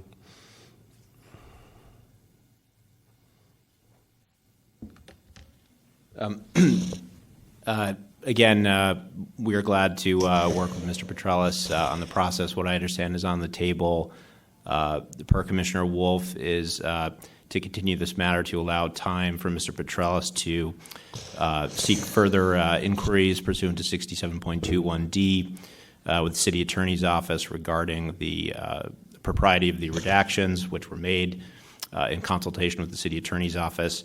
I will reiterate, it's the position of the Mayor's Office that the redactions were appropriate, as they did not relate to any city business, and the types of non-public matters are specifically exempted from the Prop G ordinance. I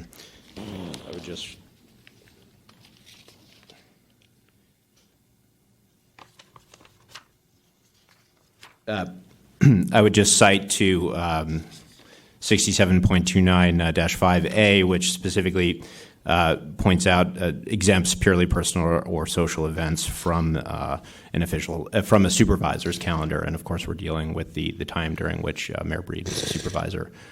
So our position is the redactions were entirely appropriate, and all the Prop G entries were provided, at least to the dates that we're talking about, within 4 hours, as Mr. Petrellis acknowledged, and we're happy to cooperate with any continuation of this matter. Thank you. Great, thank you. Mr. Petrellis, do you have any closing words? Hi. First of all, I think that I have to remember I have filed complaints against London Breed when she was supervisor, and I have long felt that she is a foe of Sunshine. And hearing this matter debated here today, I'm struck by how these issues need to be clarified for the current members of the board, former members of the board, and future members of the board, and how they maintain their calendars is still a problem. And we should not be having this problem with the supervisors at the end of 2018. That said, I think also another larger frame here is that we really need a sunshine law that requires all public officials who must maintain calendars to put the calendars on the web. It is a simple matter of creating the programming, and we're in the middle of tech America. We should have this technology so that on a monthly basis, the supervisors, the mayor, they were all posting their calendars online. It would not be a burden on the public. We would not be going through all of these complaints. We really have to think radically about requiring the supervisors, since they're not voluntarily doing it, and I have requested them to just post this information on their websites, and they don't do it. And that's getting away from the matter here. To bring my comments back to the matter here, I am really glad that you have asked the questions that you've asked, and that we will, per Josh's direction, continue this matter, and I will take additional steps. Lastly, can we have an opinion from the Assistant District Attorney before you take your vote, is a question I ask. Thank you. Mr. Petrellis, an opinion on what exactly? You asked for our city attorney's representative's opinion on, I don't understand exactly on you're whether asking. I need to make that, whether I need to petition them whether I need to take the steps that you have recommended that I take to continue the matter. In other words, we have him here. He's familiar with the case. I'd like to have his opinion. I understand what you're saying now, Mr. Petros. Thank you. I'll defer to the chair on that one. Okay. DCA Mark, is there something you'd like to add to what you've heard so far? I mean, I know you have I guess there's an ethical line as to, since you're representing us, but what do you think the city attorney's response would be to what Mr. Petros is proposing to ask of them? You might want to take the microphone. So unfortunately, I don't know what their response would be, but I read subsection D of 6721 the same as the task force has read it, that if the person making the public records request wants, it may petition the supervisor of records, who earlier in the statute, supervisor of records is defined as the city attorney. So, and that petition is for a determination of whether the requested records are public. In other words, whether what was redacted should have been redacted, whether it is in fact a public record that should have been turned over. And it further lays out the timeline of how to do that. So, the statute certainly allows for it. I can't remember which member mentioned that it's not required. There's no shall language. Mm-hmm. So it's something that the requester can do in the same way that they can bring it to the task force, right? So it's just one of other options available. Okay. All right. So, Mr. Wolf, you want to articulate Member Wolf, I guess the motion you have, and then I'm actually going to tie this to Member Kate. Are you on compliance and amendments? Is that the subcommittee you sit on? Complaint. A complaint. Didn't we? Oh, we did both the other day, didn't we? We did complaints and we rolled right into the other one. Rules. And rules, right? What other subcommittees do you sit on? Just those two. Just those two. How convenient. Member Wolf. I'm curious when the next subcommittee that will meet is, because it seems like the process of asking for this clarification shouldn't take an entirety of time, and given that, it seems like making further progress on this is going to need to go back to the full task force, scheduling it sooner rather than later might be best. Yeah, and we don't know how long it's going to take for Mr. Petros to get a response from... Through the chair, the compliance and amendments meets on the 18th. I don't know if that's too soon. That's for the process to probably happen. too soon. Yeah. Couldn't this come back up to, does it have to go to a committee, I guess? It doesn't. Could it just come back to the full task force? That way we kind of obviate the need for 2 additional meetings as opposed to 1. And I think, don't know what the response is going to be. If Mr. Petrillis proceeds and goes to the city attorney's office, I suspect it'll look a whole lot like the 2 letters we've seen from respondents today. But I'll be optimistic otherwise. Maybe we just, if there's a way to bring it back to the full task force, that way it saves the 2 offices' time, Mr. Petrillis' time, and kind of resolves this one way or the other. I'll tell you what, I think I'm just going to continue to the call of the chair. We'll see what progress Mr. Petrillis makes, and then Chair Wolf can decide where and when he wants to bring it back. That way we'll have the flexibility. So, if you'd like to make that motion.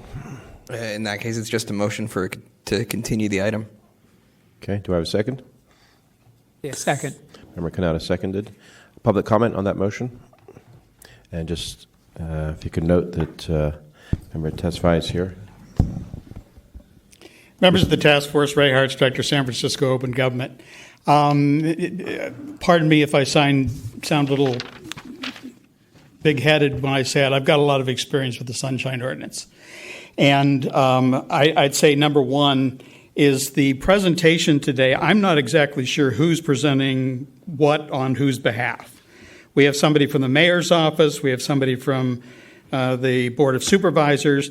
The request was made of the Board of Supervisors. They are the custodian of the record, and they have produced the results you see. and the redactions were done. Now, we've heard this story about, neither of these gentlemen seems to know who did the redactions, what the process was, who they sent. I mean, did they do the redactions and send it to the mayor, or did they send it to the city attorney, or did they send it to the city attorney and the city attorney did the redactions and send them back to the supervisor of records, the custodian of records, and then they produced it to Mr. Petrellis? They don't seem to have any idea what's going on. And they said it's not our responsibility to know who did the process. Yes, it is. This complaint was filed, and if they honestly wanted to come here and present a rational case, then they should have gone to Angela Calvillo and said, okay, who actually went through these records and did the redactions, and what advice did you get from the city attorney's office? Because everybody says, oh, we consulted the city attorney's office, but nobody in my 10 years of experience before the task force has ever produced a single document from the city attorney's office that said, we did this. They simply came, well, we talked to the city attorney's office. Now, I'm not going to certainly object to this because Mr. Petrellis seems to be comfortable with it, but it is an extra hoop for him to jump through. And the bottom line is, if you look at this, basically when you ask for public records, they're supposed to either give you the record, and the time is not running. They're either produce a record, or they in this case say, in this section we blocked it out, and here's the portion of the law that justifies that blocking out. And it doesn't block out necessarily just because there is a piece of information in one of those big black sections that is something they don't have to disclose. It doesn't mean they can black out the whole section. Like if they're saying, oh, it's personal information, it's somebody's telephone number. Well, yes, you can black out the telephone number.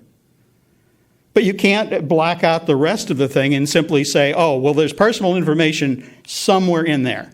I mean, you know what this reminds me of? Hillary Clinton and her private email server. And how Donald Trump is still going on about how she destroyed 33,000 emails that were personal information. I agree that basically if she is going to use her public server to put private business down, then basically that should be a matter of public record. Otherwise, she should have a separate server or a separate date book or whatever where she keeps personal information, and then write on the calendar that is public record, personnel meeting or personal matter or something like that. And then there wouldn't be any need to redact anything. Basically, what they're saying is we are going to redact whole sections because we don't want you to see anything that's in that section, and we're going to simply give you a vague thing that it's something we're allowed to redact. Okay. My understanding of the law and the way this task force has always ruled is if you redact something, you have to say explicitly what is being redacted. In this case, from my example, a telephone number, and cite the part of the law that says you can redact that. But basically, they just did a whole bunch of redactions and said, oh, well, it's all personal information. Thank you. But the last thing I'll say is they also admitted they have no idea what they're talking about because they didn't talk to anybody involved in the process. They don't know what the process was, and they're simply making the assumption that that was done when they really don't know. Thank you. Any other public comment? You're a party, so you can't make public comment on that. Yep. Okay, seeing none, take the roll call, please, on this. And the motion is to continue this to the call of the chair. Member Wolf? Aye. Member Wolf, aye. Member Kanata? Aye. Member Kanata, aye. Member Yankee? Aye. Member Yankee, aye. Member Martin? Aye. Member Martin, aye. Member Tesfaye? I'd like to abstain, if that's okay. I didn't get to hear most of the matter, so I don't feel comfortable. All right. Member LaHood? Aye. Member LaHood, aye. Member Kate? Aye. Member Kate, aye. Member Hensy? Aye. Member Hensy, aye. Vice Chair Hyland? Aye. Motion passes. Okay, thank you. All right. Public comment, I think, is our next. General public comment, yes. Hi. Okay, Michael Petrellis again. I want to thank the experienced members and welcome the new members and offer my first-time thanks to you for serving democracy. You're volunteers here. You're doing us all a huge favor by taking out a lot of time to come to the hearings, and you have homework, and you're doing just terrific work. The other thing I tend to state during public comment is the need to put the meetings on SFGov TV. I don't know why we're all of a sudden on that beautiful screen, but we are. And so the Sunshine Ordinance Task Force needs to be transparent. We have said this for years to the supervisors, that they need to allocate funds that will allow for time for the technicians at SFGov TV to run the cameras. It's really essential, I think, as we move into 2019, that you as commissioners and myself as a member of the public are saying these meetings need to be on TV because they sunshine the operations of government, and your work will have even more value, and local democracy will be more greatly enhanced if everyone, not just in San Francisco, but anyone with a computer, can watch it on the archive section of SFGov TV. And that's it. Thank you. Thank you. Members of the task force, Ray Hartz, Director, San Francisco Open Government. And if you look on page 163 of your packet tonight, you will see again the list that I referenced earlier of the orders of determination I have against various city bodies and agencies.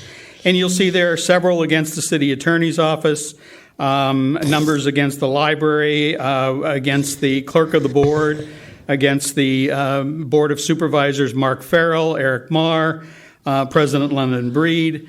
So basically, the bodies they fall into two camps in my experience.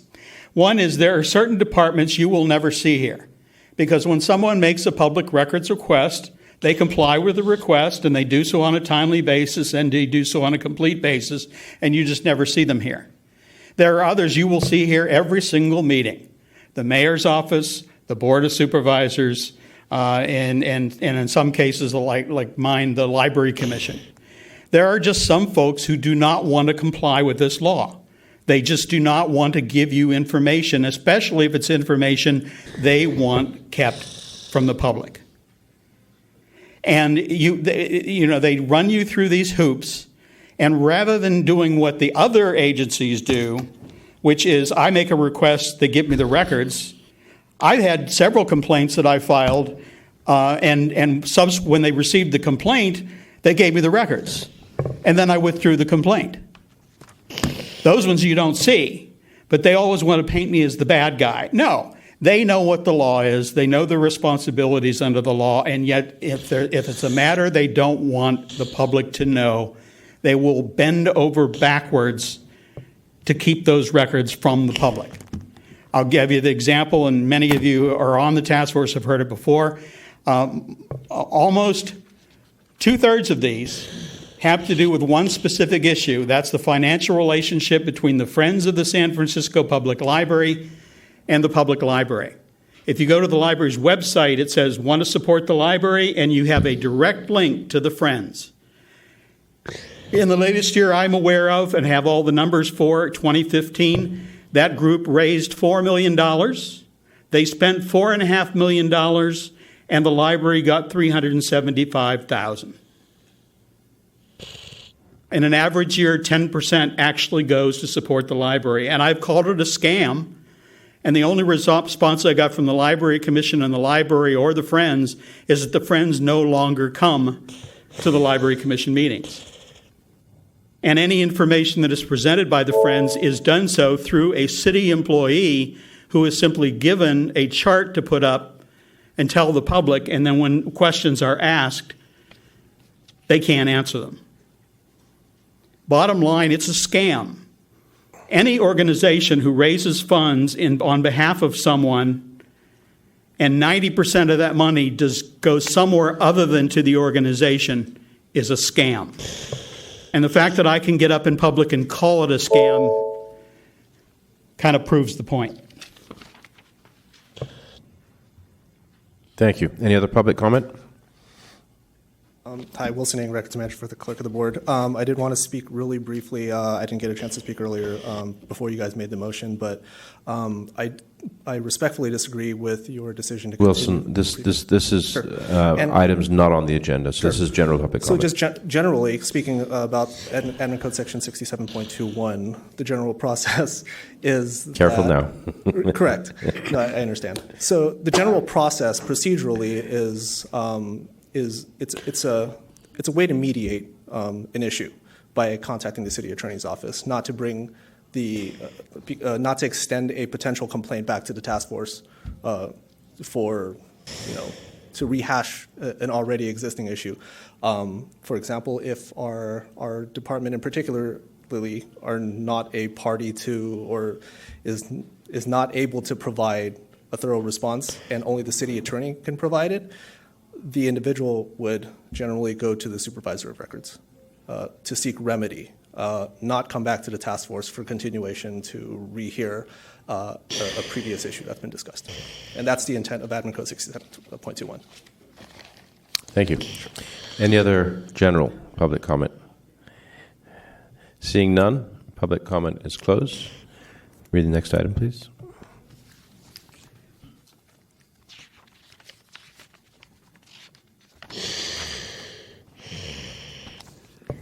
Item number 8, file number 18082, amendments to the Sunshine Ordinance Task Force complaint procedures.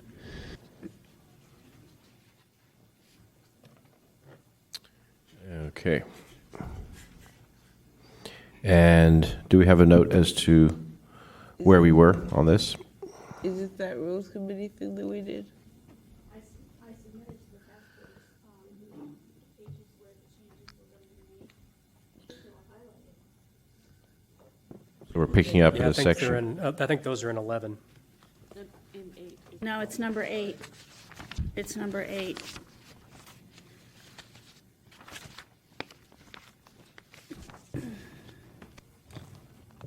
Hearing procedures for complaints, section 10. Okay. Item number 7 is, pardon me, item number 7 is a new language and language that has been struck through. Gotcha. Okay. So basically, we're just going to discuss this, and then we can accept as amended or edit further. Member Wolf.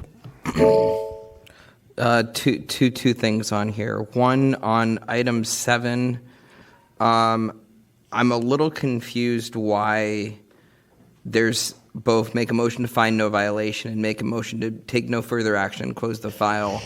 I kind of understand why they're both there, but we do need a D, which is to continue the case, I believe, unless that just goes without being written, because we did just make a motion for a continuance, which would be not within this procedure. And then I don't know whether we want, I guess there is the line over on the other change over the other 7, where it says shall be filed and dismissed without prejudice. I suppose that in our earlier case with the complainant who was not able to show up for whatever reason, we discussed making an allowance for them to be there without, or to hear the case without them there if they're not able to come in the future. Although I suppose that would qualify as prior communication. So I'll just go with what I said earlier regarding adding a continuance and looking for an explanation as to why we need both B and C. Okay, yeah, let's hold that second piece in reserve. Let's go through it, as it appears for us. I think that's a good point that Josh raises. Member Kanata? Well, I think there's a difference between B, which is making a motion to find no violation, and C, make a motion to take no further action.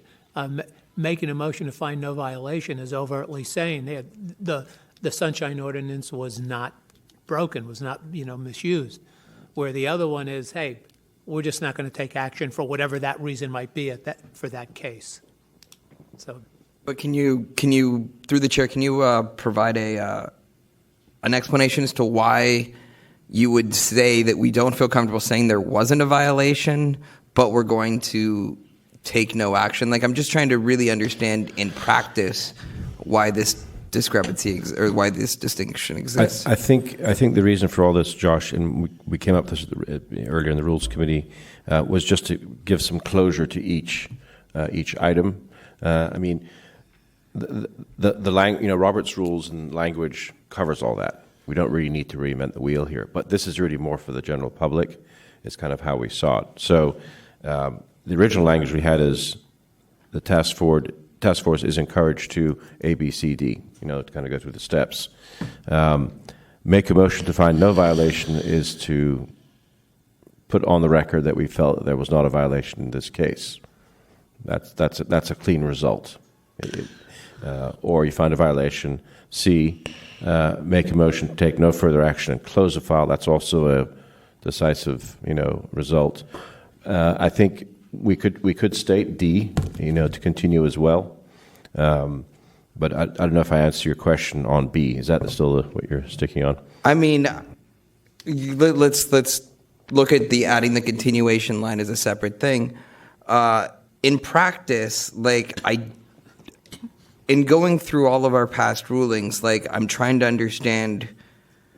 I see how we could get rid of B and just make a motion to take no further action because we haven't identified a violation. It goes without saying that we haven't found a violation. Right. But to actually list finding no violation as a separate action from taking no further action, I just am not understanding why it's written that way. So this was the case. Through the chair, I think the taking no further action can apply to if you have a case and it was continued and a party doesn't show up or both parties don't show up and the clerk has not been able to contact them.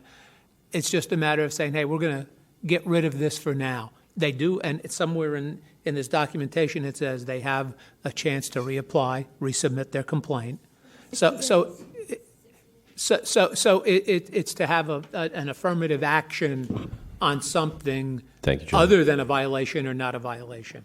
Yeah. And they may be rare, but I believe that can occur. I see Victor Young is here, and the reason we came up with this is a case where you made a motion, funny enough, and then I think we ended up making a motion to not find a violation. That's where it all started. And that became, we probably went around it an hour and a half. It was super confusing. Yeah. And I think that sowed the germ of where we are with this. Do you remember that one? You were sitting over there about a year and a half. I do. I'm trying to remember how we got there, though. Well, we got there because there wasn't enough. There wasn't the votes to find no violation. There wasn't the votes to find a violation. So we ended up. So I think Bruce, I think Chair Wolf encouraged us to do something definitive, and then you introduced the motion to find no violation. That's where it was. That's what I remember. That's how this idea got born. So we're trying to not get in that quagmire again. Right, but be that as it may, around if that's the quagmire that was created, I'm a little concerned about how making a motion to take no further action and closing the file is an acceptable remedy to the fact that there isn't enough votes to either find a violation or to find no violation. It seems like the appropriate action, unless all of the task force members happen to be there at that point, would be to continue it, because basically we really should have a definitive ruling as to whether we found a violation or found no violation, and solving the lack of a strong enough response by saying, well, making a motion to close the case because we can't decide, feels like a weird approach to resolving this problem. Yeah, let me just say one quick thing, then I'll put Member LaHood up. The original language that we came up with the Rules Committee was something along the lines of, in the interests of providing closure for the public, the task force is encouraged to ABCD. This looks a little strong to me. This is like saying this is what we can or can't do. Obviously, we can do whatever we want. Anyone can make a motion. That can go many different ways, and we should preserve that independence, I think. So maybe dial this back a little bit as a suggestion. This is really more of a guidelines to help us get through our work and to be more approachable to the members of the public that appear before us. That was the intent of that. Member LaHood? Wasn't this also to help with those situations where the complainant wasn't responding and we had these open cases, and this would help reduce the numbers of open cases where we weren't able to take action anyway, so let's get those numbers down by just moving them out of the way. Isn't that correct? Possibly. I don't remember that part, but possibly, yeah. Member Wolf? I mean, that is referenced in the other 7. This one feels like you only get to 7 after walking through all of these pieces, is the way I read it. Yeah. Maybe I'd like to wordsmith this a little bit. Member Yankee? I'm just looking at that as well. And what if, after we go through this process, we determine that actually there is not jurisdiction here? Well, usually we look at jurisdiction as the first piece. So right. I mean, let's say we go through this, and after we go through our process, the hearing process at the end. That has happened. Right. I could see where that may be another issue where we might want to use something like C, where obviously we don't want to say there is or is not a violation. At the end of the day, we determine that, this isn't really our matter to determine. So I could see where we might want to keep C for that type of scenario. Right. I think the issue we're debating is B. That was what Member Wolf brought up. I think we're okay with A and C. We should possibly add D to continue. I mean, we know that we can do that, but in terms of this piece, but I think what we're debating is B. Am I reading that correctly? Member Martin? I think the closed language can be a little confusing. I mean, I think if you're a layperson, you see the word close, you think your case is done forever. Maybe archive or something like that might be a little more like it can be brought back to life. And there probably should be also may vote. It's not an exclusive, like you said, course of action that you can do, the 3 options. So, I think it'd be clear if there was a continuing portion. I don't think 4 subsets is overwhelming. It just can't be exclusive either, I don't think. Just the way it says, may vote to take one of the following actions, and that's all. That's how I'm reading that. That's how I think a lot of people read it, and that's deceptive, I think, because your city could vote to do anything. We can. I think the intent of this piece was more public-facing rather than the mechanics of what we're doing back here. And we can recast it. We can have another crack at that. What's the mood of the group? Member Wolf? I think we could just add a including but not limited to immediately before the colon and just call it a day. Okay. Or you could even do, instead of one of the following, you could say among the following. Task force is encouraged to take one of the following actions. Maybe included but limited to is better. I think so, because among means Yeah. Yeah. Okay. All right. Are we okay with that? We need to motion that and then go to the next piece. Is that how we want to do this? Let's do that. So if you want to read that out, Josh. All right. I'd like to make a motion to add including but not limited to on item number 7 immediately prior to the colon.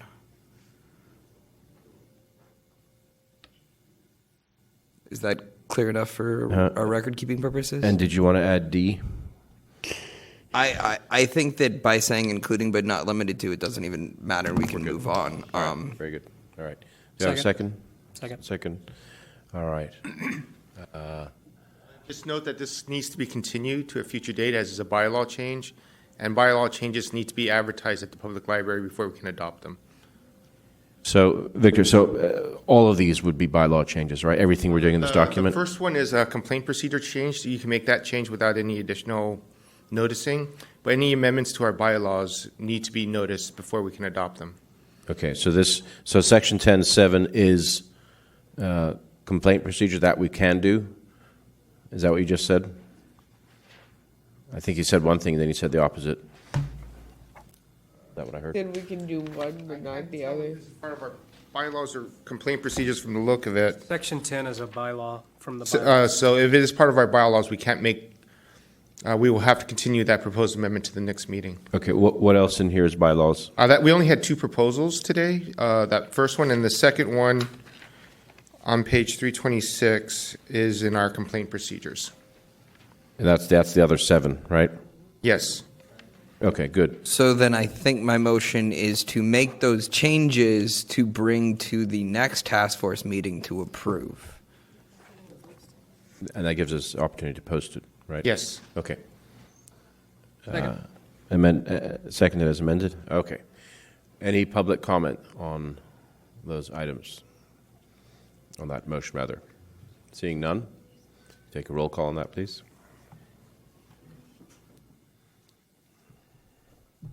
Member Wolf? Aye. Wolf, aye. Member Kate? Aye. Kate, aye. Member Yankee? Aye. Member Martin? Aye. Martin, aye. Member Tesfaye? Aye. Member Tesfaye, aye. Member Kanata? Aye. Member Kanata, aye. Member LaHood? Aye. Member LaHood, aye. Member Hensy? Aye. Member Hensy, aye. Vice Chair Hyland? Aye. The motion passes. Okay. Mr. Tedeschi, if you could approach. I'd like to reopen public comment and allow him to comment, or is this regarding his? No, this is regarding something else. Okay. I just want to talk to Mr. Tedeschi. So we, when you weren't here, we pushed your items to the back to give you a chance to get here. You weren't here. So what we did is sometimes we'll just close the items. We didn't do that. We continued it to our next meeting, and we'll let you coordinate with Cheryl as to dates that work for you. We told the two representatives that were here that would need to come back. They're okay with that. So we're just pausing things for you, figuring that you had some extenuating circumstances to get here today. Well, the extenuating circumstances was on November 7th, when I left this very room. Right. I went downstairs. My dog was in a chokehold by animal care control. 5 sheriff's deputies were surrounding her. They would not even release her to me, even after I said I'd put a leash on her. I mean, she was already leashed to my bag, which has all my all my earthly belongings, if you will, my tent, everything. So I then requested to the task force, following Chair Wolf's recommendation, to contact him. I did that. I got the response saying that I'm free to look at my files. And then just yesterday, I got an email saying I can meet with him. It's too short of a time. I have my service animal now hiding in bushes on a thing just so that this issue won't happen. And I have nowhere. I don't have a place to put her. So that's why. One of the other things we discussed. That's one of the reasons I was late. So I apologize for not no being problems. here. One of the other things we discussed, and you can talk with Cheryl more, is if you would prefer us to adjudicate on your behalf, send us what you want. I think it's more compelling when you're here. If you can't be, though, and you give us permission, we will still proceed with these items to try and get you what you're looking for. That's a choice that we're offering you as well. Okay, so let us know. I appreciate that, but just like the last one, it was very simple. January 6, 2017 was when the new rules came about. SFMTA. I said that was a failure of the website.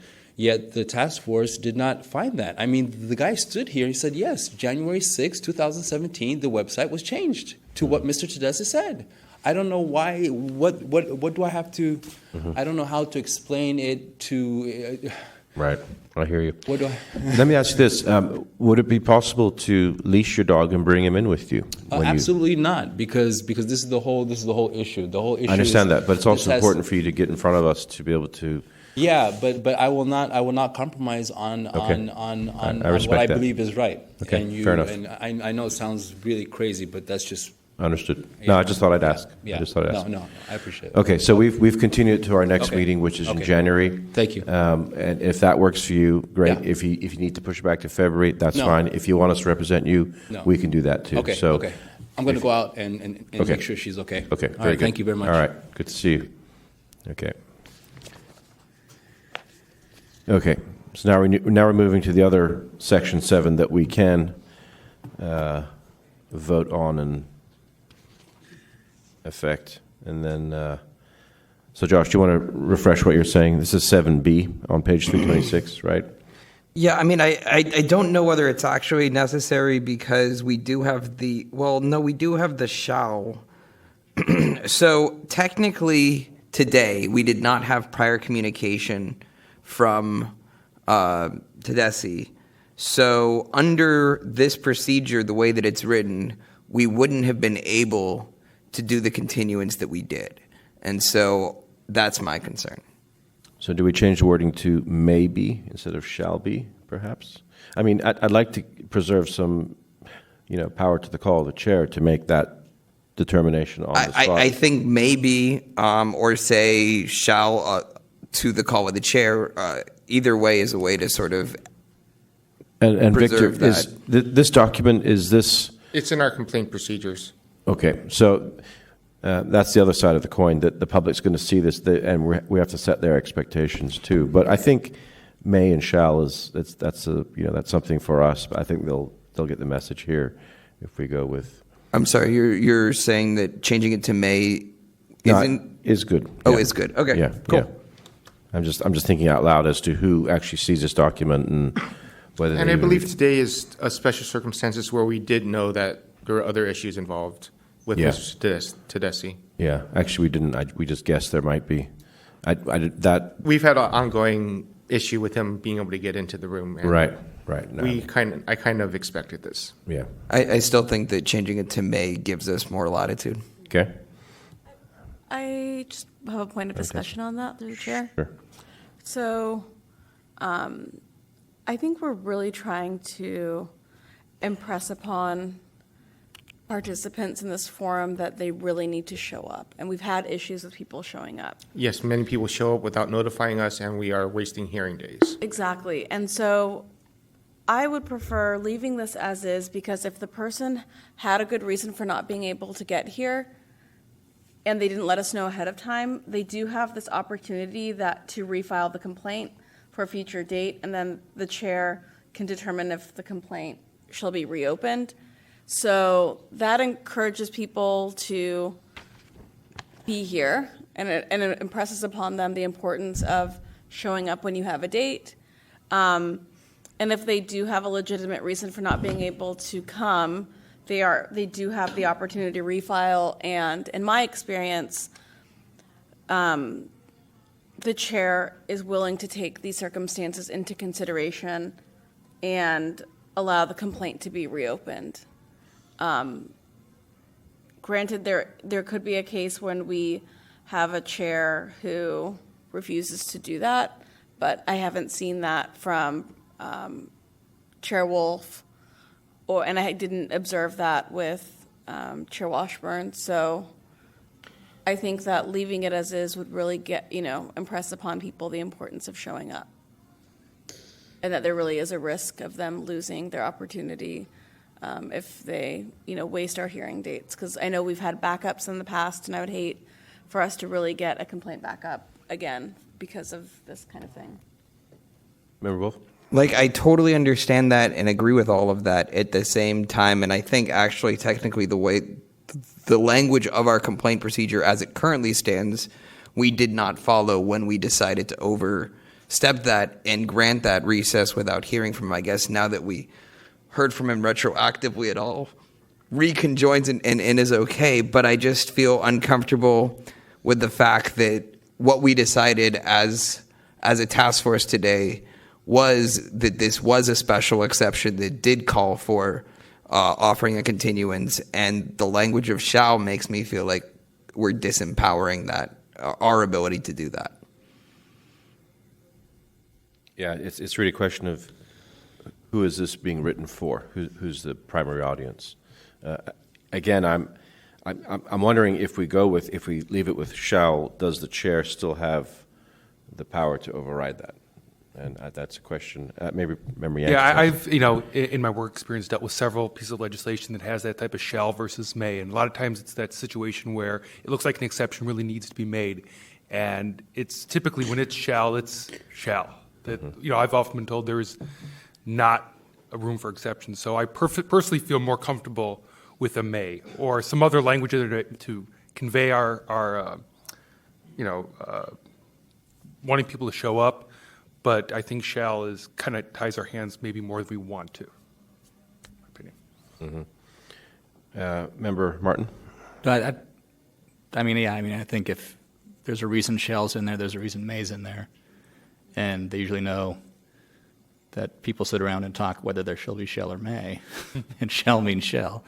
So it's tough because there's extenuating circumstances where people simply don't have access to the paperwork or email at all times or phones to communicate. So I think the may be the may be better than the shall in this instance. It's important that they show up. I mean, if people are sitting in the gallery waiting for an hour and the person never shows up, it's frustrating. It creates another source of friction. Sometimes for the person sometimes it's who shows up. longer. Sometimes it's 2 or 3 hours. Yeah. Right. Member LaHood? I'm leaning toward May, just because we talk about the reasons why somebody might not be able to show up. I think we also need to be sympathetic to the people for whom refiling might be more difficult than we think. We're like, oh, you just find the file on your computer and you send it again, and it might actually be more of a challenge for them than that, unless we're saying if they refile, it just means Cheryl goes back and pulls out what was there before. But if it's more steps than that, we might be creating an unnecessary obstacle. Also, in this case, by refiling, he'd have to go to the back of the queue 60 days. But in this case, he's up next month. And to him, who's living on the streets, that's important. Member Wolf? I think that this acknowledgement of the difference between shall and may is important, but it brings to mind the fact that the people that don't show up without communicating probably aren't reading our bylaws with the closeness to be like, it says may and not shall. I suspect that very few of the people that just never show up without communication for no good reason have never read our procedures. Agreed. But again, it's something you can point to if there's an issue. And that's why it's there, I think, typically. I think we should take a quick vote on may versus shall. Let me just put that aside for a second. I have some other things that I wanted to add to. Member Canal? I was just going to say before, if we take a vote on shall or may, the reason I want to do that is just to show that we've discussed it. Language in there so that we do have leeway to, in a case like this, to not make the complainant refile. Just to clarify, they don't need to refile. We would just pull it out of storage and make it active again. That's another question I had is if, and again, I agree who's reading the bylaws that files the complaint, but when we're talking about are considered closed, that might give the impression that they have to refile. So maybe we use the word archive. We still have it. We can pull it rather than it's closed forever. We've been playing with a good word for a long time. We use closed, tabled, filed, and terminated. We've been unable to come up with terminated. Or mothballed? Archived. I mean, you have it, right? You have it. You can reference it. You can pull it. It's archived. At your discretion. That's actually a better word than it was 10 years ago, because a lot of technical forms use that. I mean, we can consider that. One thing I wanted to look at is just peeling back for a second. This whole section 7. Two things. The title, I think that could be stronger. Attendance at all SOTF or committee meetings by the complainant and respondent. That would be one, just to catch people's attention. That just looks kind of too vague to me. I mean, we can wordsmith that if you want to do that.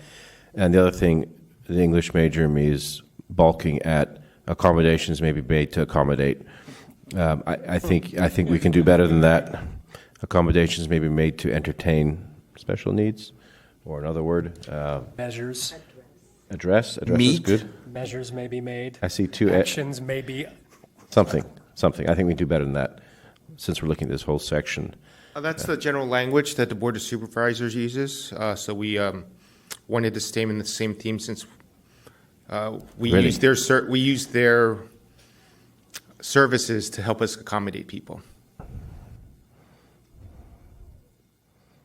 Accommodations may be made in response to the special needs, circumstances, or requests of the complainant. Very nice. Very clean. And what about the actual title? Remember, Wolf? Right. On the title, I personally am not sure we need the at the hearing, and just because it's in Attendance by complainant respondent. Well, what I was saying is attendance requirements by the complainant and respondent. It establishes like this is the section on required attendance requirements. Okay. For the complainant and respondent. Exactly. Yeah. Requirements for the complainant. Yeah. Okay. Member Tesfaye. I wanted to point out the word accommodation has specific legal meanings when it comes to special needs, and so I would have a concern with us straying from what we have there, particularly if it matches up with what we have for the Board of Supervisors for those who might have special needs or. So which accommodations or accommodate or both? I would leave it as is Yeah, I would because leave it. accommodations are specific things and accommodating someone is also a specific thing. So, and Fiona might have more experience with this from work, but. Can you not say measures may be taken to accommodate special needs? Does that preserve what we're trying to do? I'm just trying to get rid of those two words side by side.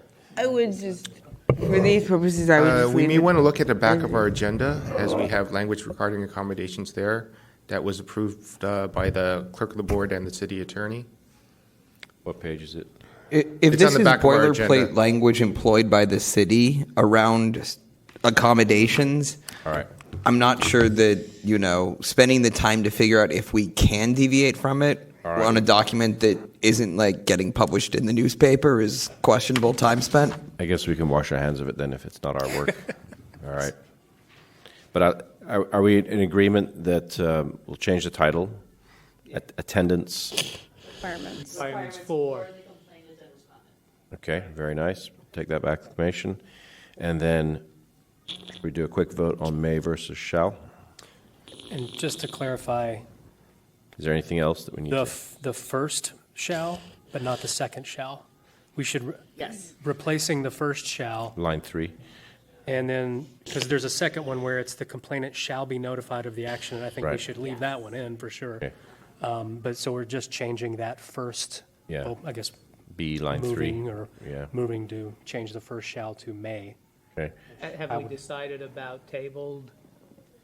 Is And what about the rest of it? Yeah. archived? So it's going to read, the matter may be filed and dismissed without prejudice. Filed and dismissed without prejudice. That's the language we came up with at the last meeting. We did. Well, there was a suggestion to go with archive, so it would be filed and archived without prejudice.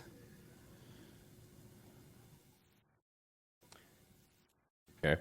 Should it be dismissed and archived? I like that Probably, better. I like yeah. that better. Missed Well, without prejudice can we and archive? go into that, an explanation, like Sure. why that would be changed?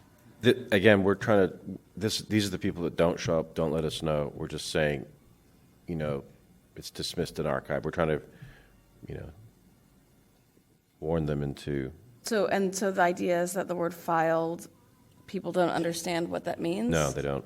I don't think, it's a, That means it's open. yeah, So it's that's like a for Robert's traffic. Rule thing. I don't think it's something the general public understands, filed. They think it's in a file and can be, and sitting there waiting to be acted on, is how I would see it as a layperson. Like filing a complaint means you Right. opened it. Right. I mean, but dismissed being attached to it does Right. eliminate any confusion there. What does the filing or archiving or storing in a box in a basement, or what does that tell someone that they need to know? I mean, that's in the details. I mean, I think what we're trying to do here is say, show up at the meetings, please. Or else. Pretty please. And if we say, if you don't, the task force or the committee may dismiss your claim without prejudice, I think that probably gets at it, because then we can, the complainant shall be notified of that action, and here's the procedure for kind of refiling and pursuing it again. The filing part or archiving even may unnecessarily confuse Them. without any kind of additional information that is helpful to the person. Exactly, especially since we don't have the word archive defined in any place. Maybe in our close. state. Shall be dismissed without prejudice. Like- may be dismissed without prejudice. Complaints dismissed without prejudice are considered closed and no further actions are taken. But then it can be so. Right. Yes, we just remove filed from the Yeah. May be dismissed without prejudice. Do we like that? Yes. Yes? Everyone good? All right. Okay. And then complaints dismissed without prejudice are considered closed and no further actions are to be taken. thank you. We like that too. Yes? Yeah. Okay. Next line. That's good. And then the last line has some complainant that needs to be spell checked. And do we really need on a future date? May refile the complaint. Period. We're going to make something of this yet. So, And nobody's going to read it. and we're all cool with adding person to chair. So I've got something to potentially muck this up even further, which is Turn off his mic. we have these, warnings to the complainant that if you don't show up, this happens. We've also had situations where the respondent doesn't show up, and we do have in the Sunshine Ordinance that they're required to send someone. So do we want to add a C that's basically if the respondent fails to appear at an SOTF or committee hearing regarding the complaint, that they are subject to violation of We put that X. in every email we send with the notice of hearing. So it's just not necessary to include there as well then? But just to balance, I see what you're saying, just to say, if you fail to send someone, or you fail to send someone that's knowledgeable, that may lead to further violations, something like that. Right, because it already exists in the ordinance itself versus these attendance requirements on complainants does not exist in the ordinance. So, I but see. for the respondents, there is a specific section of the ordinance where there can be a violation for not Sending someone or sending someone or sending someone knowledgeable. eligible specifically. And it sounds like there's already active language to that effect. We send reminders with each notice of hearing. Right, so we could just actually take that exact language that we're currently using and make that C. And Victor, is this going to go at the end with each email that we send? Where is this? The one regarding complainant is not sent out. It's just a procedure for this task force. It sits on our website? Yes. Okay. All right. But we do send the one regarding the respondent having to appear and the complainant. We do remind both parties that they're supposed to show up, but we don't give them consequences. That might you don't? That would make our email very long. Maybe we should start with that, though. I don't know. Oh, with the respondent, we do. You're required to show, pursuant to the code, I believe, you're required to send a. But with the complainant, we usually don't get. We try not to overload them. We just tell them you have to show up. All right. So, Cheryl, did you get that? So the complainant, the last line, may also refile. Period. Right? The SOTF or its chairperson shall determine if the complaint shall be reopened. Are we good with that section? All right. Do you want to vote on all that? Or can we take that by acclamation? Victor? Someone needs to make a motion. Okay. I move. Motion to... Make those changes. Second. All right. Seeing no members of the public, no public comment. Take a roll call, please.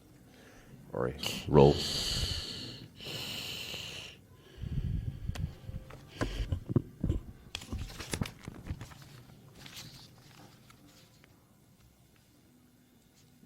Member Kate? Aye. Member Kate, aye. Member Wolf? Aye. Member Wolf, aye. Member Yankee? Aye. Member Yankee, aye. Member Martin? Aye. Member Martin, aye. Member Tesfaye? Aye. Member Tesfaye, aye. Member Kanata? Aye. Nada, aye. Member LaHood? Aye. Member LaHood, aye. Member Hensy? Aye. Member Hensy, aye. Vice Chair Hyland? Aye. All right.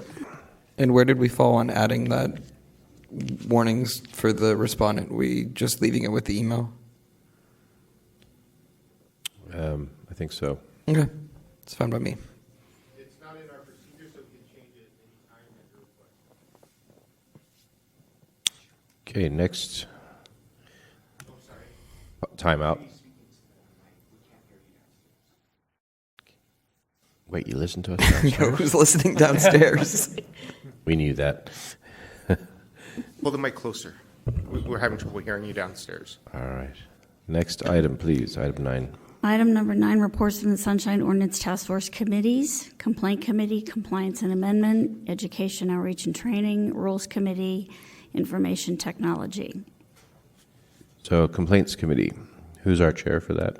I was last time. Okay. Nothing particularly special happened. We met. We heard a few matters that'll be coming before you. It's nothing special. Okay. Compliance and amendments? Just checking if we have enough people for the 18th meeting starting at 3:30. I will be there. This is Lila. I will be there. Oh, so we do have. And Vice Chair Hyland has indicated he will be there also. And is there here? It's in this room. Okay, yes. thank you. Here, we we'll be we here. only It's here. have this room reserved. Okay. 18. Education outreach? I don't think we've had a meeting since my last report, and if we haven't, there wasn't anything major to report from our last meeting anyhow. Okay. Rules Committee? We met when I reported for the last meeting. We obviously voted on some of the stuff we're taking up, so we did continue several items from our last meeting. So I suspect we'll be having another meeting sometime in the not too distant future. All right. And then the Information Technology Ad Hoc Committee, I don't think has met for a while. Although the Rules Committee did refer a couple items to them, so. We did. Soon to be revived Information Technology Committee, exactly. Yeah. Do you want a January, February meeting? Is that what you're asking for? Not just yet. Okay. We'll get to that. All right. Because we have something else up our sleeves. Next item, please. Item number 10, Sunshine Ordinance Task Force Chair's Report. I'll make a motion to continue that. Second. I think we can take that by acclamation. Actually, hold on. He's got it listed here. Okay. I'm going to go back on that motion. Within that, I do now see, I was going to do this at the end under announcements, but Chair Wolf would like to do a retreat and orientation, especially for the new members. And what he's proposing is to do it in place of one of the subcommittees, possibly in January. So what I'd like to do is go around the room, and if you click on, let's see, if you click on item 11, you can open up and see our calendar for upcoming hearing schedules. So that looking at January, we have the full task force January 2nd. That's something we should talk about. That's a little close to. We'll get to that on item 11, but we keep that thought. So we have January, and these are possible dates that we have this room or a similar room, where instead of the subcommittee, we'll do like a 2-hour orientation, and I'm sure we can provide some refreshments at that meeting. I'll talk to Chair Wolf about that. But so January 15th, January 22nd, or February 6th. Is there? Why don't we just go around the room and start with the 15th? Would February 6th be in place of the full task force, perhaps? I don't think we should replace a full I'm task sorry. force. Yeah, no, meeting. Never mind, strike that. So we're looking at January 15th or January 22nd. So everyone can take a quick look at their calendars, and then we'll just do a... Do you think that we should talk about rescheduling the other meeting first, just because I think it's more of a priority, like the full task force meeting? So to making sure that we have these possible dates available for that, We can do it that way. You guys want to do that? and then whatever else is available, we could try and. Okay. Everyone happy with that? So I'm getting the sense that we would like to reschedule January 2nd. Am I reading the room correctly? I'm okay with January could do the 2nd, but I 2nd. won't object to moving it. Yeah, I'm back at work the 2nd, We so. could pull the group. Yeah. You want to do it I the can't. following week, is that what you're saying? The following Wednesday? The 9th? Just remember, we cannot change meeting dates for rooms for days we don't have this room reserved. All the rooms in City Hall are booked the entire week except for Fridays. So the only dates we have are the ones that Member Highland is telling us. 'Cause Yes, those are the dates we have the room third and available. fourth Tuesdays, and our regular Wednesday meeting. So the question becomes, if we move it to the 9th, and then we have our orientation... move it to the Can't move it 9th. to the Yeah, 9th. We can't only do it have on the the 9th. 15th, the 22nd, and February sorry. 6th. If there's a fifth week in a month, we could possibly do that, because usually they don't calendar on the fifth week, and we can there is a ask if fifth their week. room is open. So that would leave January 29th open as a possibility, but we would have to check on that with building management. And you would have 2 full meetings in 2 weeks. Maybe we could use the 29th possibly for this retreat or something like that, instead of. Yeah. And that gives us a week till February 6th for the next meeting. That could work. And then what, have instead, the full meeting in January be the 15th or the 22nd? So Victor, Verbally? I'm okay with the 2nd, by the way. Yeah, I mean, I'm okay with any of these dates so far. Yeah, So I'm okay with the day after New Year's. I'm back at work. So it's totally not a huge deal, but if we postpone the EOTC meeting on the 15th, that'll be, I believe, 5 or 6 months that we won't have had an EOTC meeting. Oh, wow.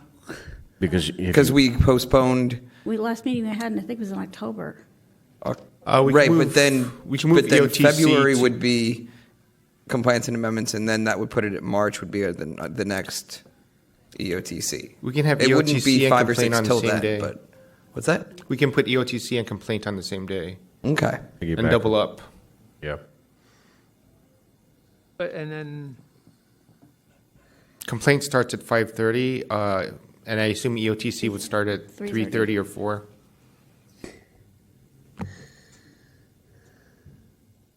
So then swap out January 22nd, put the January 22nd complaint committee at the tail end of January 15th EOTC, and put the full task force on the 22nd, have our party on the 29th. Oh, I thought. It's not really a party. Refreshments. I heard refreshments. I'm glad I'm trying to spin this a little bit, but I'm glad you're... Wouldn't it be the full task force is on January 15th, and then we're allowed to put education, outreach, and training before the complaint committee on the 22nd? And bump that. Yeah, I'm not sure. Either direction will work for us. We can do Oh, it okay. either way. We have the rooms. We can schedule as needed. And perhaps I'm being obtuse. January 9th is out. Is that what you're saying? That's the second Tuesday, so we don't have it reserved. Oh, second. Second Wednesday. Wednesday, Oh, though. second Dates- Wednesday, yes. These are the only dates that we have the room right here. Okay. And then the 29th. So that's what's confusing me. So there is a date on there that's not on there. Okay, 29th. All right. Okay. But we don't have the room for sure on the 29th, I don't think. is there any way to verify the 29th? is We open? have to check. We have to call it building management. So how about we keep January 2nd as is? Why don't we just take a quick vote of hands on that? I mean, I'm okay with that. Yeah, I'm okay with that. All right. Yeah, are you traveling that week? I return on the 9th. As you should. Quite. That's why the 9th's not available. I'm just kidding. Oh, no, that's not why it's I'm not just available. kidding. Okay, and you're ambivalent. I mean, I can possibly be there. I've got a meeting on the 1st in Southern California, but I Ouch. can Oh, at night. A meeting? Oh, at night? Not on the 31st. Okay. It's a CSD meeting for my hometown. All right. So potentially we might lose 2 people if we did it on the 2nd, is what I'm hearing. Okay. And if we move the full task force to January 15th, we then want to do the orientation on the 22nd, let's say. Wait, I thought we were going to have EOT meet on the Well, 22nd. that's another thing. We're going to do an orientation instead of one of the subcommittees. So if we, Instead of one of the subcommittees. instead, and then double up EOTC with the next complaints, which would be the 22nd. That's or the 29th. I mean, it doesn't, that the orientation doesn't have to be in January, but it makes sense. The sooner we do it, the better. Otherwise, there's almost no point because you guys will all be so So professional January at what you're doing. 22nd is the EOTC and the complaint committee? It's looking that way. And the 15th is the orientation? Yeah. And so, Keep the 2nd. okay, so it's, okay. Orientation. So the second, orientation the 15th. 22nd is The 2 committees. is education followed by complaint. And complaint is misspelt. Again, it's the English major in me, sorry. Yep, I did misspell it. Compliant committee. Ooh, that could be How a new long thing. is the orientation? I like that. I don't entirely And know what what this time is. does the but- orientation start? What time is the orientation? Yes, but this is all Chair Wolf's brainchild. I don't know too much about it. I'm guessing no more than an hour, hour and a half, 2 hours. So why don't we just keep the schedule as it is and have, because the EOTC already starts at 3:30, have the orientation start at 5, and then it's shorter anyhow, so then everything stays untouched. That's not a bad option. Like that. Yeah. Five is much easier to make than 3:30.